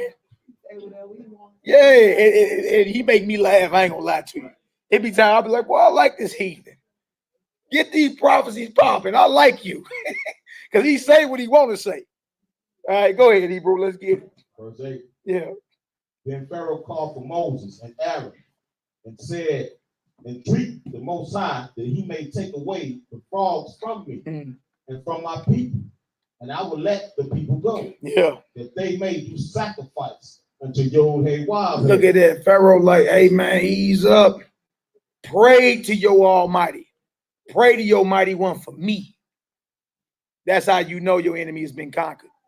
When y'all enemies start asking you, the slave, pray to your God for me. Hey, when y'all look, y'all gonna hear it. Before you leave about the captivity, you're gonna be hearing heathens asking you, pray to your God for me. When you hear it in your ears, remember this day. When you hear it, guess what? Know for a surety the Most High has visited this place, and our redemption is here. When you got the most powerful man in the earth asking you, pray to your God for me. Hey, ease up. I feel that pressure. Y'all gonna hear that for y'all leave captivity? Because they're gonna recognize who you are. They already do. It's just they arrogant, but they already know who you are. These Palestinians next door know us. Shalom, Ak. They know who we are. Be speaking Hebrew to us and everything. Your enemies know. And the hour they tell or ask you, pray to your God for me. Know in your mind. You understand? Our redemption is here. When the master asks the slave to pray for him, you know what time it is. All right, go ahead. Oh, one more thing too, because the watchers did the same thing. Did the same thing. When they do ask Enoch, pray to the Most High for us. Entreat on our behalf. Right, on our behalf. Verse 9. Moses said unto Pharaoh, glory over me. When shall I entreat for thee, and for thy servants, and for thy people, to destroy the frogs from thee, and thy houses, that they may remain in the river only? And And he said, tomorrow. And he said, be it according to thy word, that thou mayest know that there is none like unto the Most High. And the our power. Our power. No, it's a distinction between the God of the Hebrews and the gods in Egypt. That you know, Pharaoh, there is none like it unto the Most High, our God. Right? That's possessive. Right? We belong to him. Egypt, you don't. All right, go ahead. Verse 11. And the frog shall depart from thee, and from thy houses, and from thy servants, and from thy people. They shall remain in the river only. And Moses and Aaron went out from Pharaoh, and Moses cried unto the Most High because of the frogs which he had brought against Pharaoh. And the Most High did according to the word of Moses. And the frogs died out of the houses, out of the villages, and out of the fields. Most High honored Moses' prayer. About that, even that should have made Pharaoh know, like, man, look, the Most High has his hand on Moses. Most High has his hand on him. Whatever power that is he rocking with, man, I fear that because I asked him to pray and he prayed and all the frogs died that was plaguing us. All right, go ahead. Verse 14. They gathered them together upon heaps, and the land stank. Okay, the land stank, and not just the waters, even the whole land stank. Notice it say stank right there. It don't say stink. It's an A and K in there. That's how you know this our book, boy. It say it stank. It didn't say it stink. Well, this Bible was written for Hebrews and by Hebrews, boy. Anybody hear that, boy? Stank. So stank is a word. Say, boy, you ain't speaking proper English. That's say, and the land stank. Phil, what you think, Hebrew? It's all in the Bible, brother. Stank is in the Bible. Oh, man, powerful. That's just the Bible. You ever read it? All right, go ahead, Hebrew. Verse 15. But when Pharaoh saw that there was respite, he hardened his heart and hearkened not unto them, as the Most High said. Look at Pharaoh. Here he go again. All right, got a little pressure up off of him. Now he back being rebellious. Go ahead.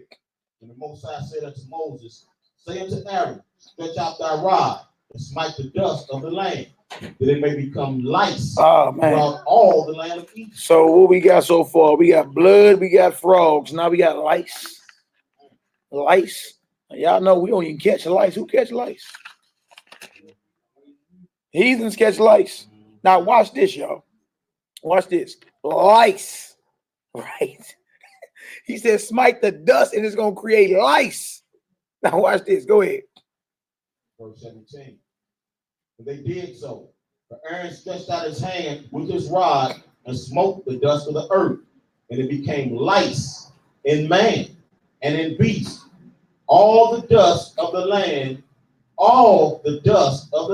became lice throughout all the land of Egypt. So it became lice in man, lice in beast, and all the dust of the land became lice. Because Aaron smote his rod, lice grew in man, beast, and all the dust became lice. The Most High know how to get your attention. Stop playing with him, man. Stop playing with me. Look, even the Hebrew said if we don't serve him, a plague gonna break out on us. Y'all remember that in this hour.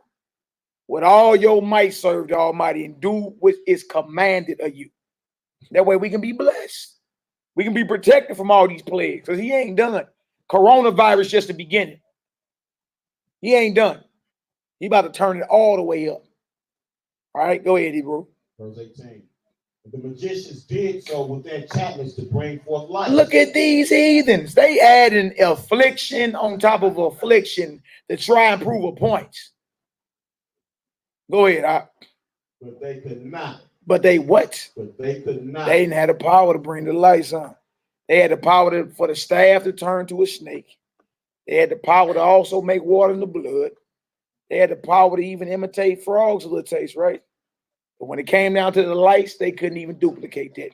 Showing you Satan's power only goes so far. Yeah, exactly. Why y'all not removing this stuff since y'all got power? Come on, Hebrew, let's get it. So there were lights upon man and upon beasts. Verse 19. Then the magician said unto Pharaoh, this is the finger of the Most High. You know when your enemies admit out their mouth, this the finger of them of they God right there. This is above my pay grade. They had to admit this is the Most High's finger. The Most High done touched this situation. You feel me? My little David Blaine tricks done ran out. You understand? My little 3-card Molly and, you know, sleight of hand, and, you know, that only goes so far. When the Most High touches a situation, it's what it is. And there ain't a power in existence that can hold a candle to him. It do you well to serve the Most High. Not serving him ain't profited us nothing. And that's for you children in here too. Do what you supposed to do. Stop thinking you can get away and do what you want.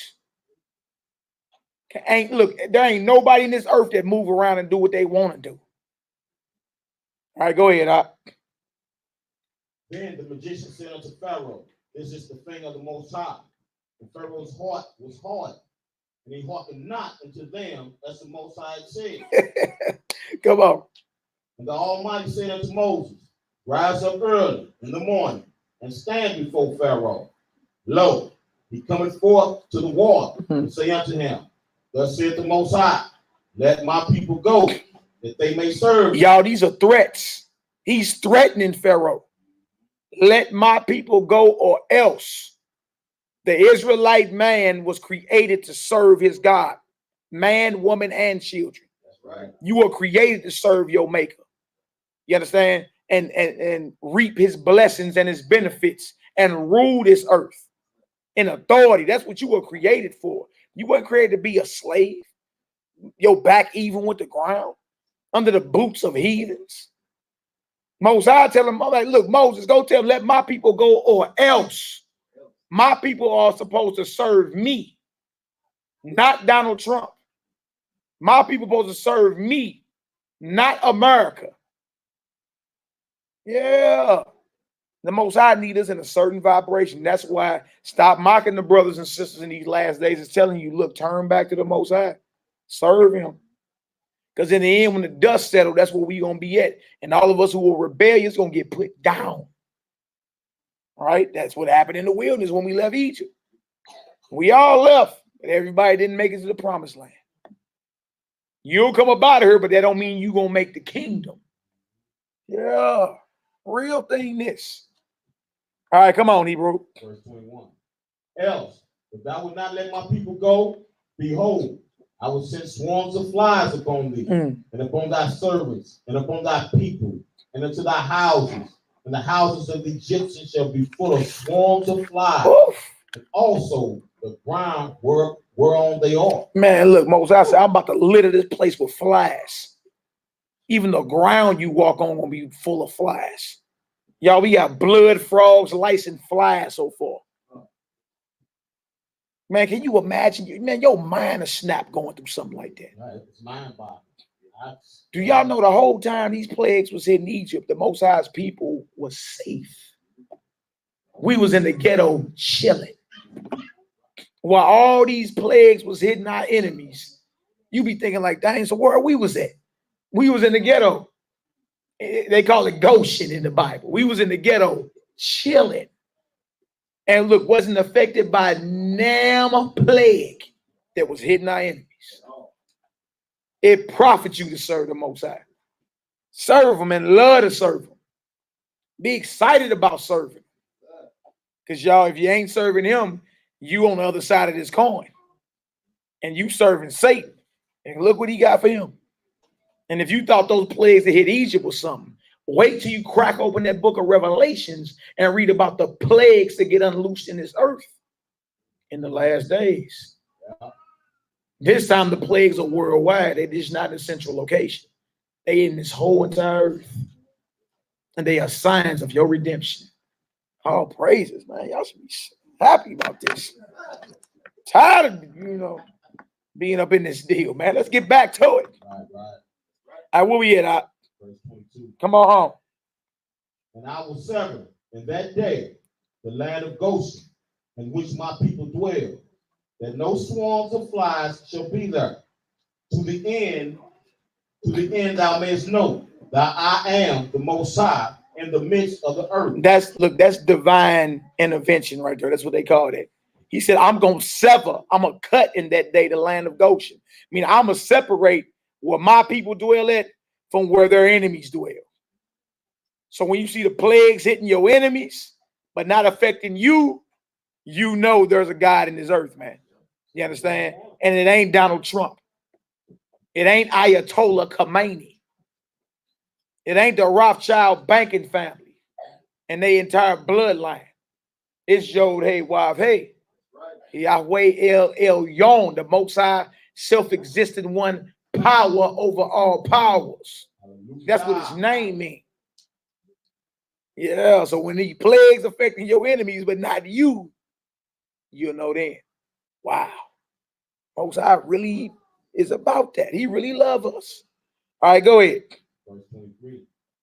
And I will put a division between my people and thy people. Tomorrow shall this sign be. So there is a difference and a division between the Most High's people and every other nation on this earth. Big time. It is. It is. I know you hate to hear that today because you got friends with it. You're friends with everybody.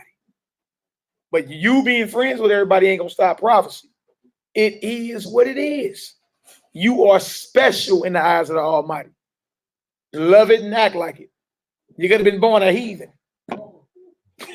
Look at Phil like feel like, oh no, you were born the chosen. Be proud of that. Understand? All right, come on, let's get it. Verse 24. And the Most High did so, there came a grievous swarm of flies into the house of Pharaoh, and to his servants' houses, and into all the land of Egypt.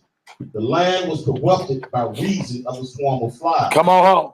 And Pharaoh called for Moses and for Aaron and said, Go ye, sacrifice to your power in the land. You hear that? He said, go ahead and serve your God, man. Go ahead. Right? There's too much pressure on me in my kingdom. My whole land defiled. Yeah. Go ahead. And Moses said, It's not meet so to do, for we shall sacrifice the abomination of the Egyptians to the Most High our power. Lo, shall we sacrifice the abomination of the Egyptians before their eyes? And will they not stone us? So look, Pharaoh say, all right, y'all can serve the Most High, but do it her. No, we're not negotiating her. These are not negotiations. The instructions is let my people go so they can serve me in the wilderness. Pharaoh said, okay, y'all, ease up a little bit. Y'all can sacrifice her. The abominations of the Egyptians, y'all, for y'all that don't know, is our lamb and our goats. All right. Being a shepherd was an abomination in the eyes of the Egyptians. They looked at it like it was beneath them. You understand? We shepherd. We had flocks, lambs, goats, sheep. You understand? Why you think that got sacrificed during the Passover? And we was eating that lamb. Understand? A shepherd is an abomination in the eyes of the Egyptian. All you gotta do is read the book of Genesis account about Joseph and his brothers. Joseph said off his lips, you understand? Look, like keep that low, y'all shepherds. Because being a shepherd is an abomination. They look at it like it's a filthy job. You understand? But we see great men in the Bible were shepherds before they rose up to be kings. King David kept the flock. Moses, we just read, kept the flock. Messiah is called the good shepherd. Guards the flock. You see what I'm saying? Because how else you going to lead a kingdom if you don't know how to guard and keep sheep? You feel me? Yeah. All right, come on, Knock, let's get it. Verse 27. We will go 3 days' journey into the wilderness and sacrifice to the Most High our power. Come on, as he shall command us. Flat out. We not negotiating, Pharaoh. These are not negotiations, sir. You ain't even got no say so in this. All right, go ahead.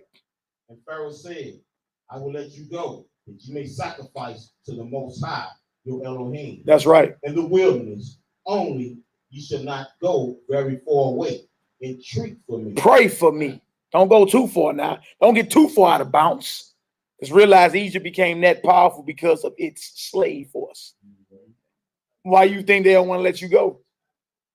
Look, America know the day that you decide to organize, unite, and leave this place belly up. You built everything. Just type in on Google what the world would be like without black folk.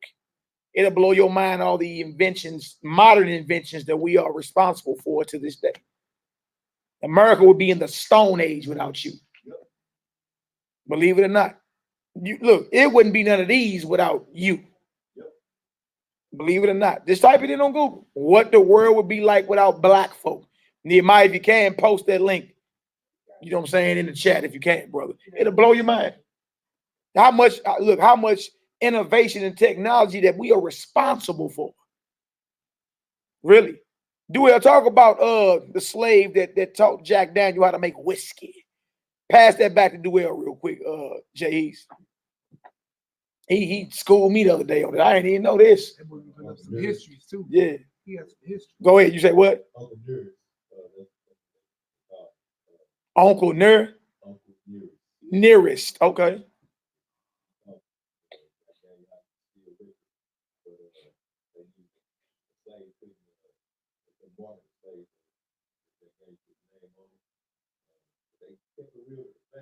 Mm.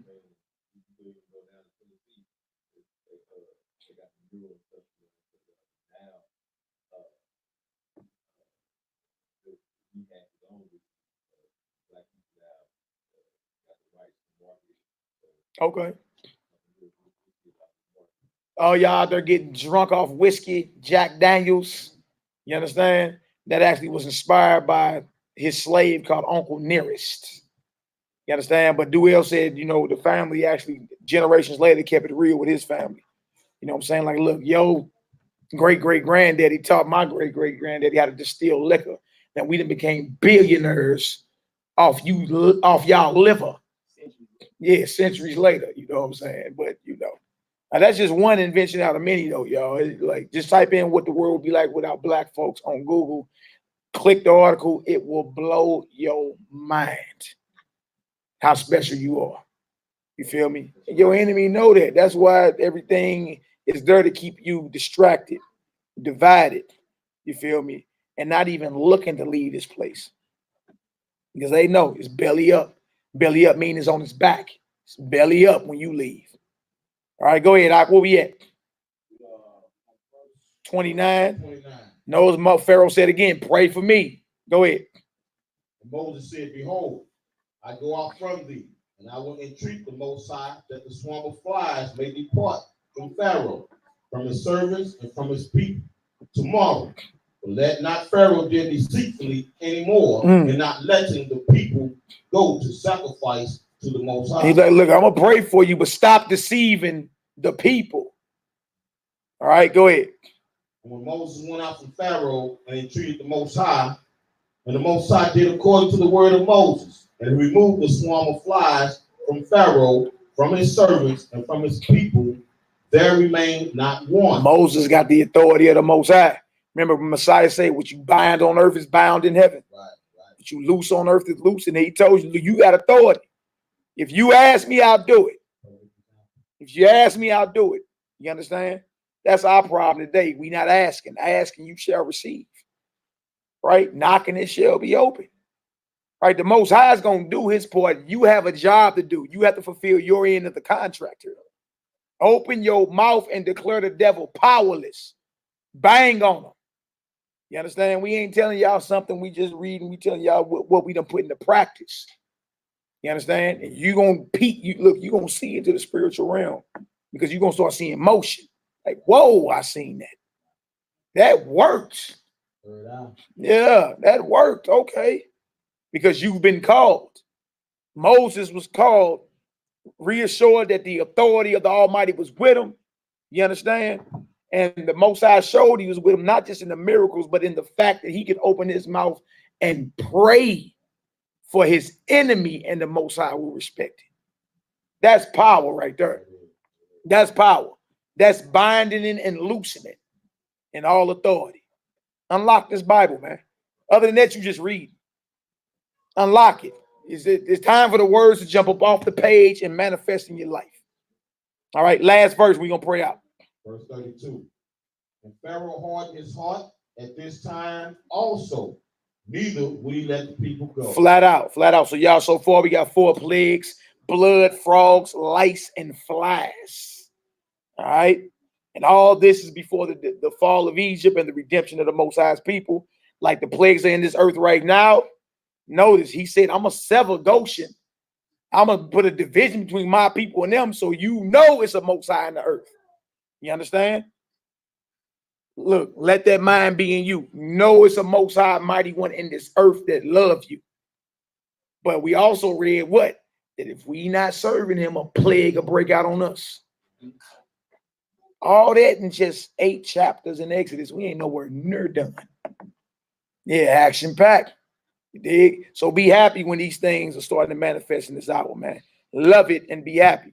Because the Most High, guess what? Like I say in 2nd Ezra, you know at that time, it is the time that the Most High shall visit his creation. We in them times, man. You feel me? I can't help myself, man. I be up watching the latest breaking news and, man, what's going on now?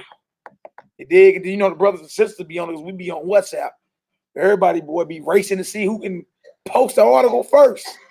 You gotta be careful. Some of it's fake news, so you gotta be careful. Some of it, but you know what I'm saying. But at least we watch it. At least we watch it.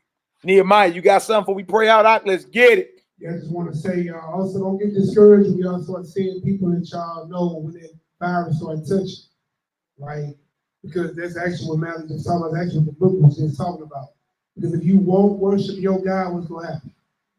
The plague will fall upon you. You read it in Exodus. So when you start saying, well, I thought Malcolm said and honor humility and them brothers over there at this building and that building and this congregation and that congregation, like the Israelite wasn't supposed to catch nothing. Sound like somebody I know.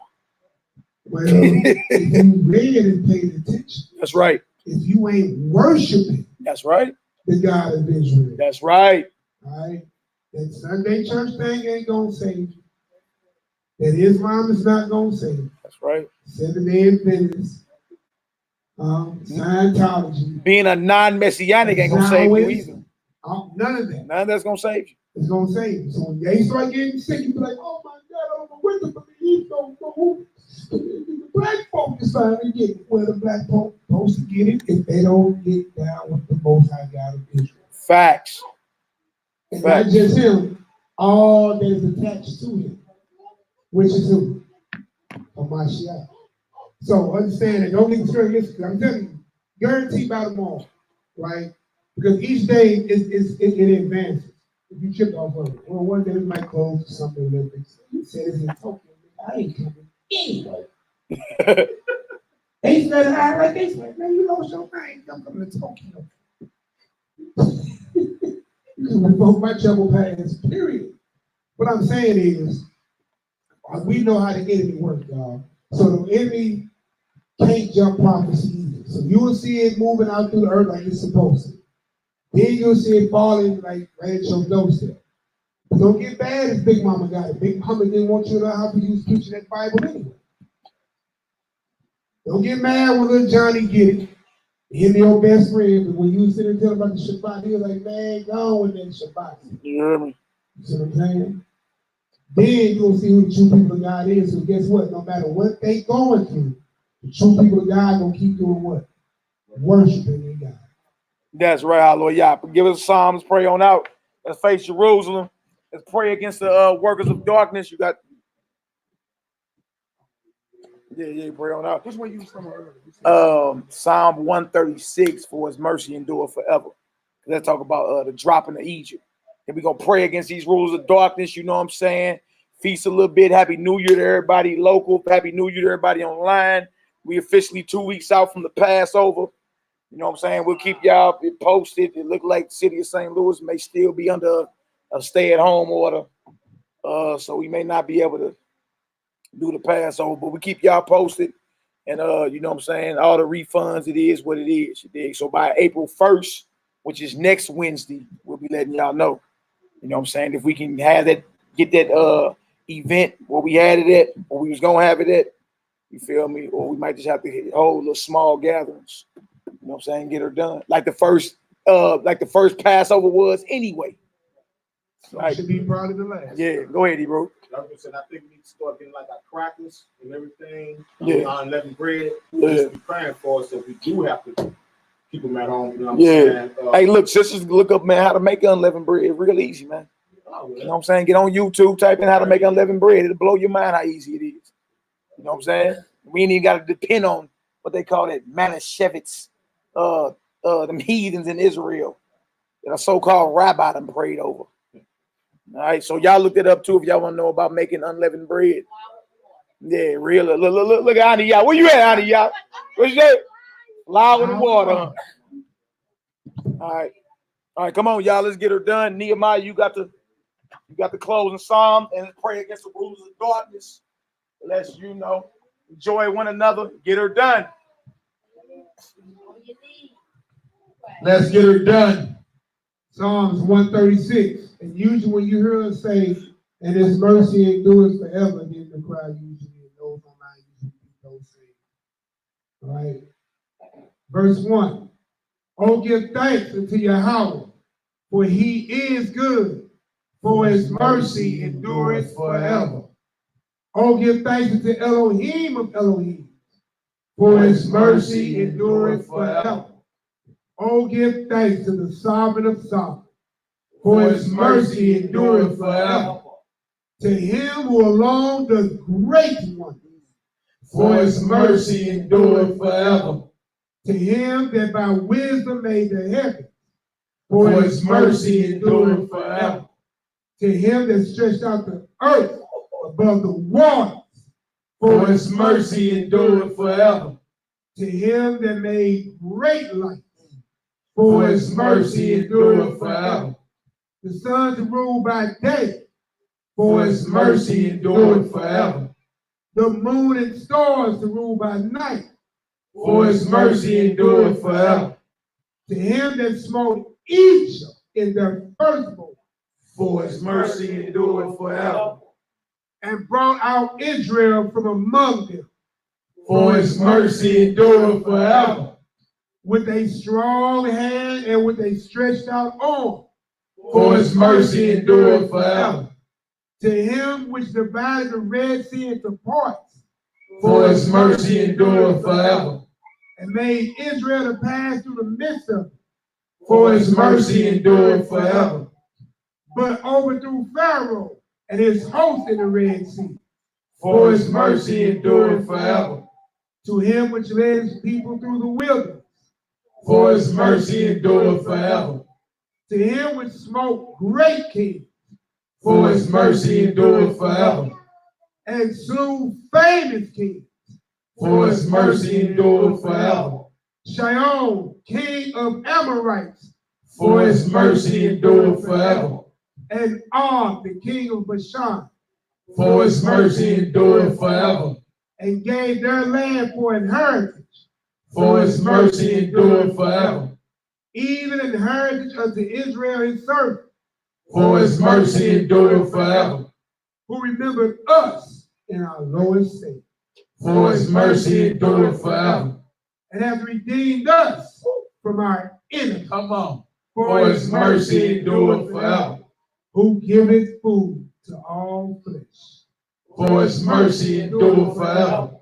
Verse 26. Oh, give thanks unto El of heaven. That's right. For his mercy endureth forever. Hallelujah. Selah. Yahoo. Powerful. Heavenly Father, Yah El Elyon, the owner, the creator, possessor of all there is. In the name of the Master, Adon Yahushua Mashiach, we bring before your throne all the sick in Israel, even the daughter of our sister Messiah, all the sick in Israel, who may be plagued in mind, body, or spirit. Your word says, whatever we bind on earth is bound in heaven. Whatever we loose on earth is loosed in heaven. We claim authority in our dome, the Master, Yahushua Mashiach, who is seated at your right hand right now. Right now. Right now. We loosen all your ministering angels of health. Command them to rain down a healing that is complete, a healing that is understood right now. Right now. Right now. Use us as your battle axe and weapons of war to come against attack, to break the backs and bind the strong man called the coronavirus and the fear of it that's plaguing the minds of your people. We declare it powerless. We cast it down and cast it out to a herd of swine. Use us as your battle axe and weapons of war to come against attack, to break the backs and bind every sickness and disease that's afflicting your people this very second. We declare it powerless. We cast it down and cast it out to a herd of swine in the authority of the Master. In the name of Adon Yahushua Mashiach, and by his mighty and precious blood we pray. Yahweh El Elyon, Yahweh Zebaoth, Master of the heavenly armies. We loosen all your ministering angels of warfare. Command them to rain down and crack the skulls of the coronavirus, to rain down and crack the skulls of every sickness that is plaguing your people this very second. Command them to establish a protective border around your saints. Command them to come against, confound, and put down every sickness and unclean spirit that is in opposition to the well-being of your people. Command them to render a judgment in our favor right now,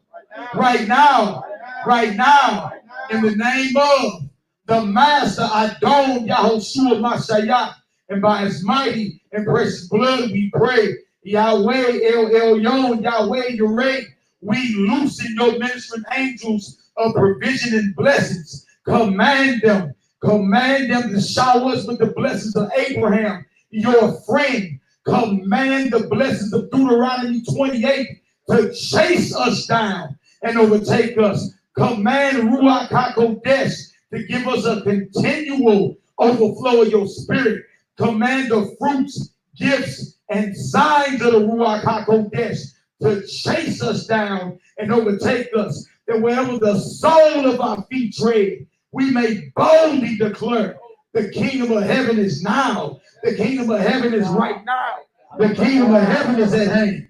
In the name of Yahushua Mashiach, and through his mighty and precious blood we pray. Yahweh El Elyon, Yahweh Yireh, Yahweh Zebaoth. We come to you in the name of Yahushua Mashiach. We take authority over the fallen one and all his evil spirits. From our position at the right hand of Yahweh, seated above every name that is named, in the power and authority of Yahushua Mashiach. Use us as your battle axe and weapons of war to come against an attack, to break the backs and bind the strong man powerless over every heathen nation, that is oppressing the 12 tribes of Israel this very second. We cast them down and we cast them out into a herd of swine in the name of Yahushua Mashiach, and through his mighty and precious blood we pray. We loosen all your ministering angels of warfare. Send forth your most militant and elite angelic warriors to break the backs and crack the skulls of the rulers of darkness and every principality over all the worldwide organizations, such as the 13 bloodline families of the Illuminati, the Rothschild bloodline, the Astor bloodline, the Bundy bloodline, the Collins bloodline, the DuPont bloodline, the Freeman bloodline, the Kennedy bloodline, the Lee bloodline, the Onassis bloodline, the Rockefeller bloodline, the Russell bloodline, the Van Dunn bloodline, the Merovingian bloodline, the House of Saud over Saudi Arabia, their bloodline,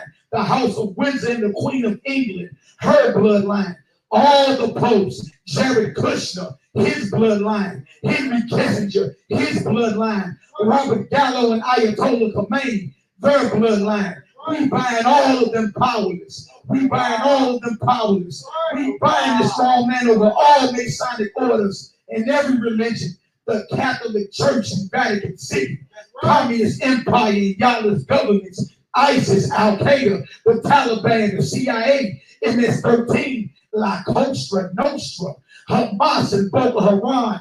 Every street gang and drug cartel, the Illuminati, Council of Foreign Relations, the Committee of 300, Trilateral Commission, the Worldwide Council of Churches, the Americas, all the common market nations, Canada and Mexico, every organization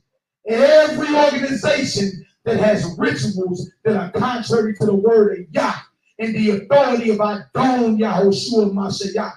We take authority over all foul and evil spirits, authorities, princes, kings, powers, world rulers, and the highest and mightiest servants of Satan. We bind them to be powerless. We bind them to be powerless in the mighty name of Adon Yahushua Mashiach. Yahweh El Elyon in the authority of Adon Yahushua Mashiach.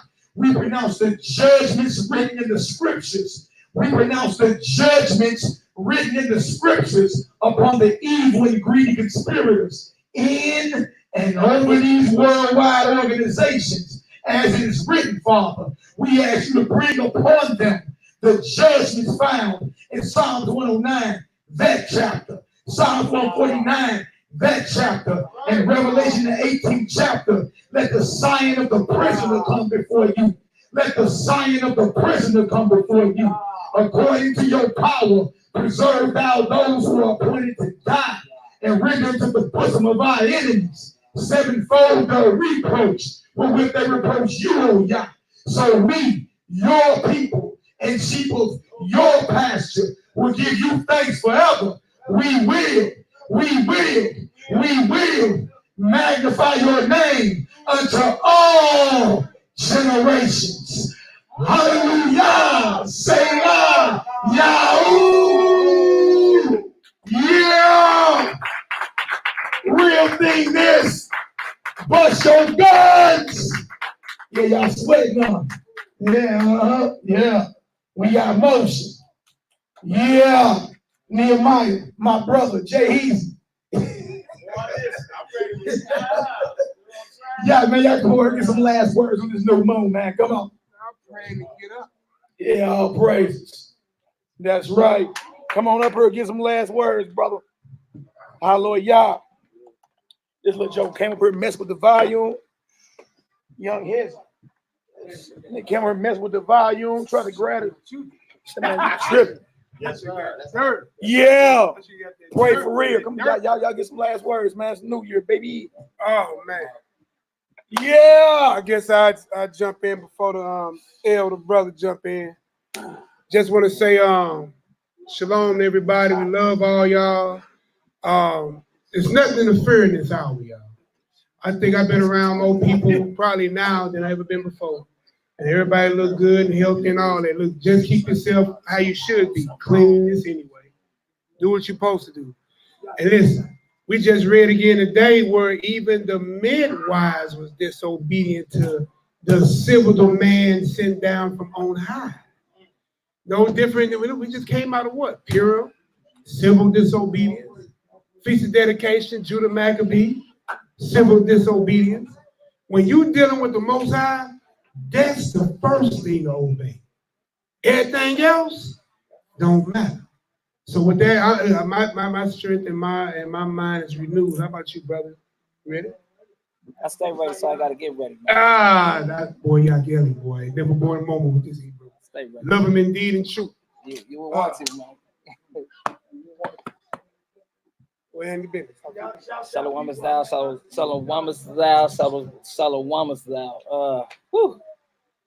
Amazing prayer, man. Amazing prayer. It's good to be here. It's really great to be here, y'all. Happy New Year. Happy new moon.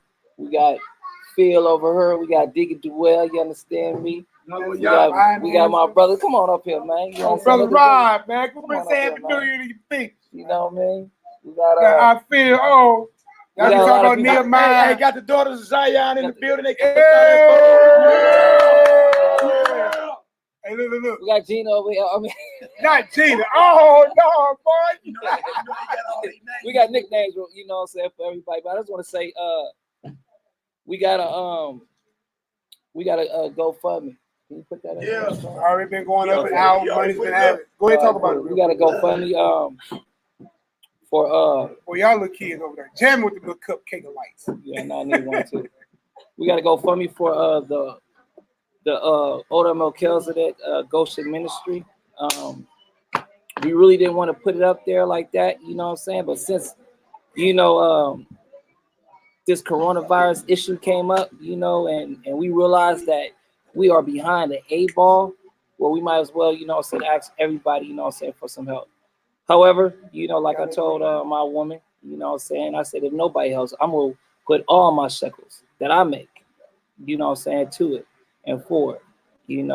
I set up my household to a point to whereas if I go out, she can take care of the whole household, So all the shekels that I make, is going to that Goshen ministry for our people, So if you can, Shalom, my brother. If you can, $5, $2, it don't matter, donation is always good and we appreciate it, you know what I mean?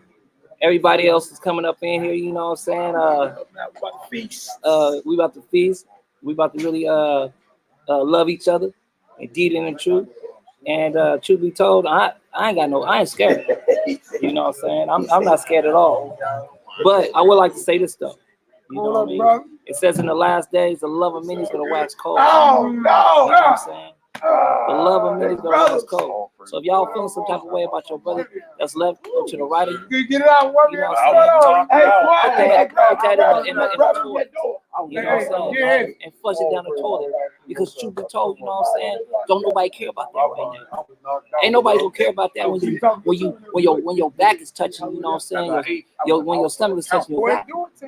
Or when you thirsty. Say hi to your people worldwide. But you feeling some type of way or whatever. Yeah. I don't like this. I people don't like that. worldwide. Don't nobody care about none of that, man.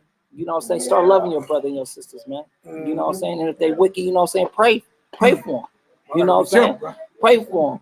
We got my brother, you know what I'm saying? My heart, well, my heart, 6'9" on there. You know what I'm saying? That's how it's supposed to be. You hear me? East Coast in the building. You know what I'm saying? Jerusalem in the building. Don't nobody care about all that either, man. You know what I'm saying? We all from Jerusalem. Jerusalem.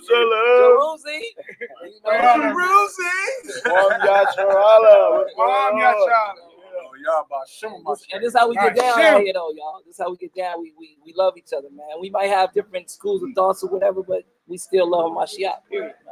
Christ is king. Christ is conquering king. That's it, man. St. John 14:6, man. That's it. Our child is the way, the truth, and the light. Hey. I mean, that's it. I mean, people be acting crazy out here, man. Be out here bugging if they say you're not going to the kingdom unless you believe in the Mashiach. I mean, that's it. So we believe in the Mashiach. What's the problem? We'll chop doctrine. I don't understand. You know what I'm saying? We do this. Like, come on, man. It's my brother, man. You know what I'm saying? I mean, stop it. We are Negroes, so-called.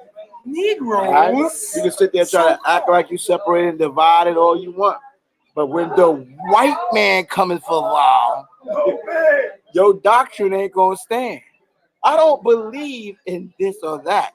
You're Hebrew Israelite? Yes, but in the concentration camps thou goest. Oh, you Negro. Okay, what's your doctrine is? Hold up. They shoot Negroes down all day long. They ain't asking to be Hebrews. They ain't asking to be Muslims. They ain't asking to be Christians, Baptists. No, you niggas, you out of here. That's just that. Stop playing. Hey man, go, man. We don't be using that. We don't be using the words around here, man. Okay. Why you got a little sword and all that? I'm strapped up, bro. Everybody be strapped up. All right, y'all, we about here. Young hammerhead right here, boy. Look at the young prince. Hey man, look at, boy. You already trying to get on the mic. Hey, y'all. Yeah. Go ahead, oh. Man, all good. Oh, babe. What's going on, brother? We out here to say, Uncle O, this is who we be talking about right here. Obey in the building. Yeah, Uncle. Oh, they shot a wow. Shalom is loud. All right, y'all, we about here. Yeah, I got drop plagues around Rexeris. It sounds like a porn store name. Yes. Our God drop plagues, yes, all the time. If you ain't right, you're gonna be plagued. Get it right. All right, we about to here, y'all. It's on this business. Happy New Year. Until the next time. Yo, boy, stop. Yeah, Bluetooth mode. Yeah, let's go ahead and put some music on and get her done. Yeah. The youngest son of the Hammer clan. Boy, that boy got that head game proper. That's right. That's all he do. That's right.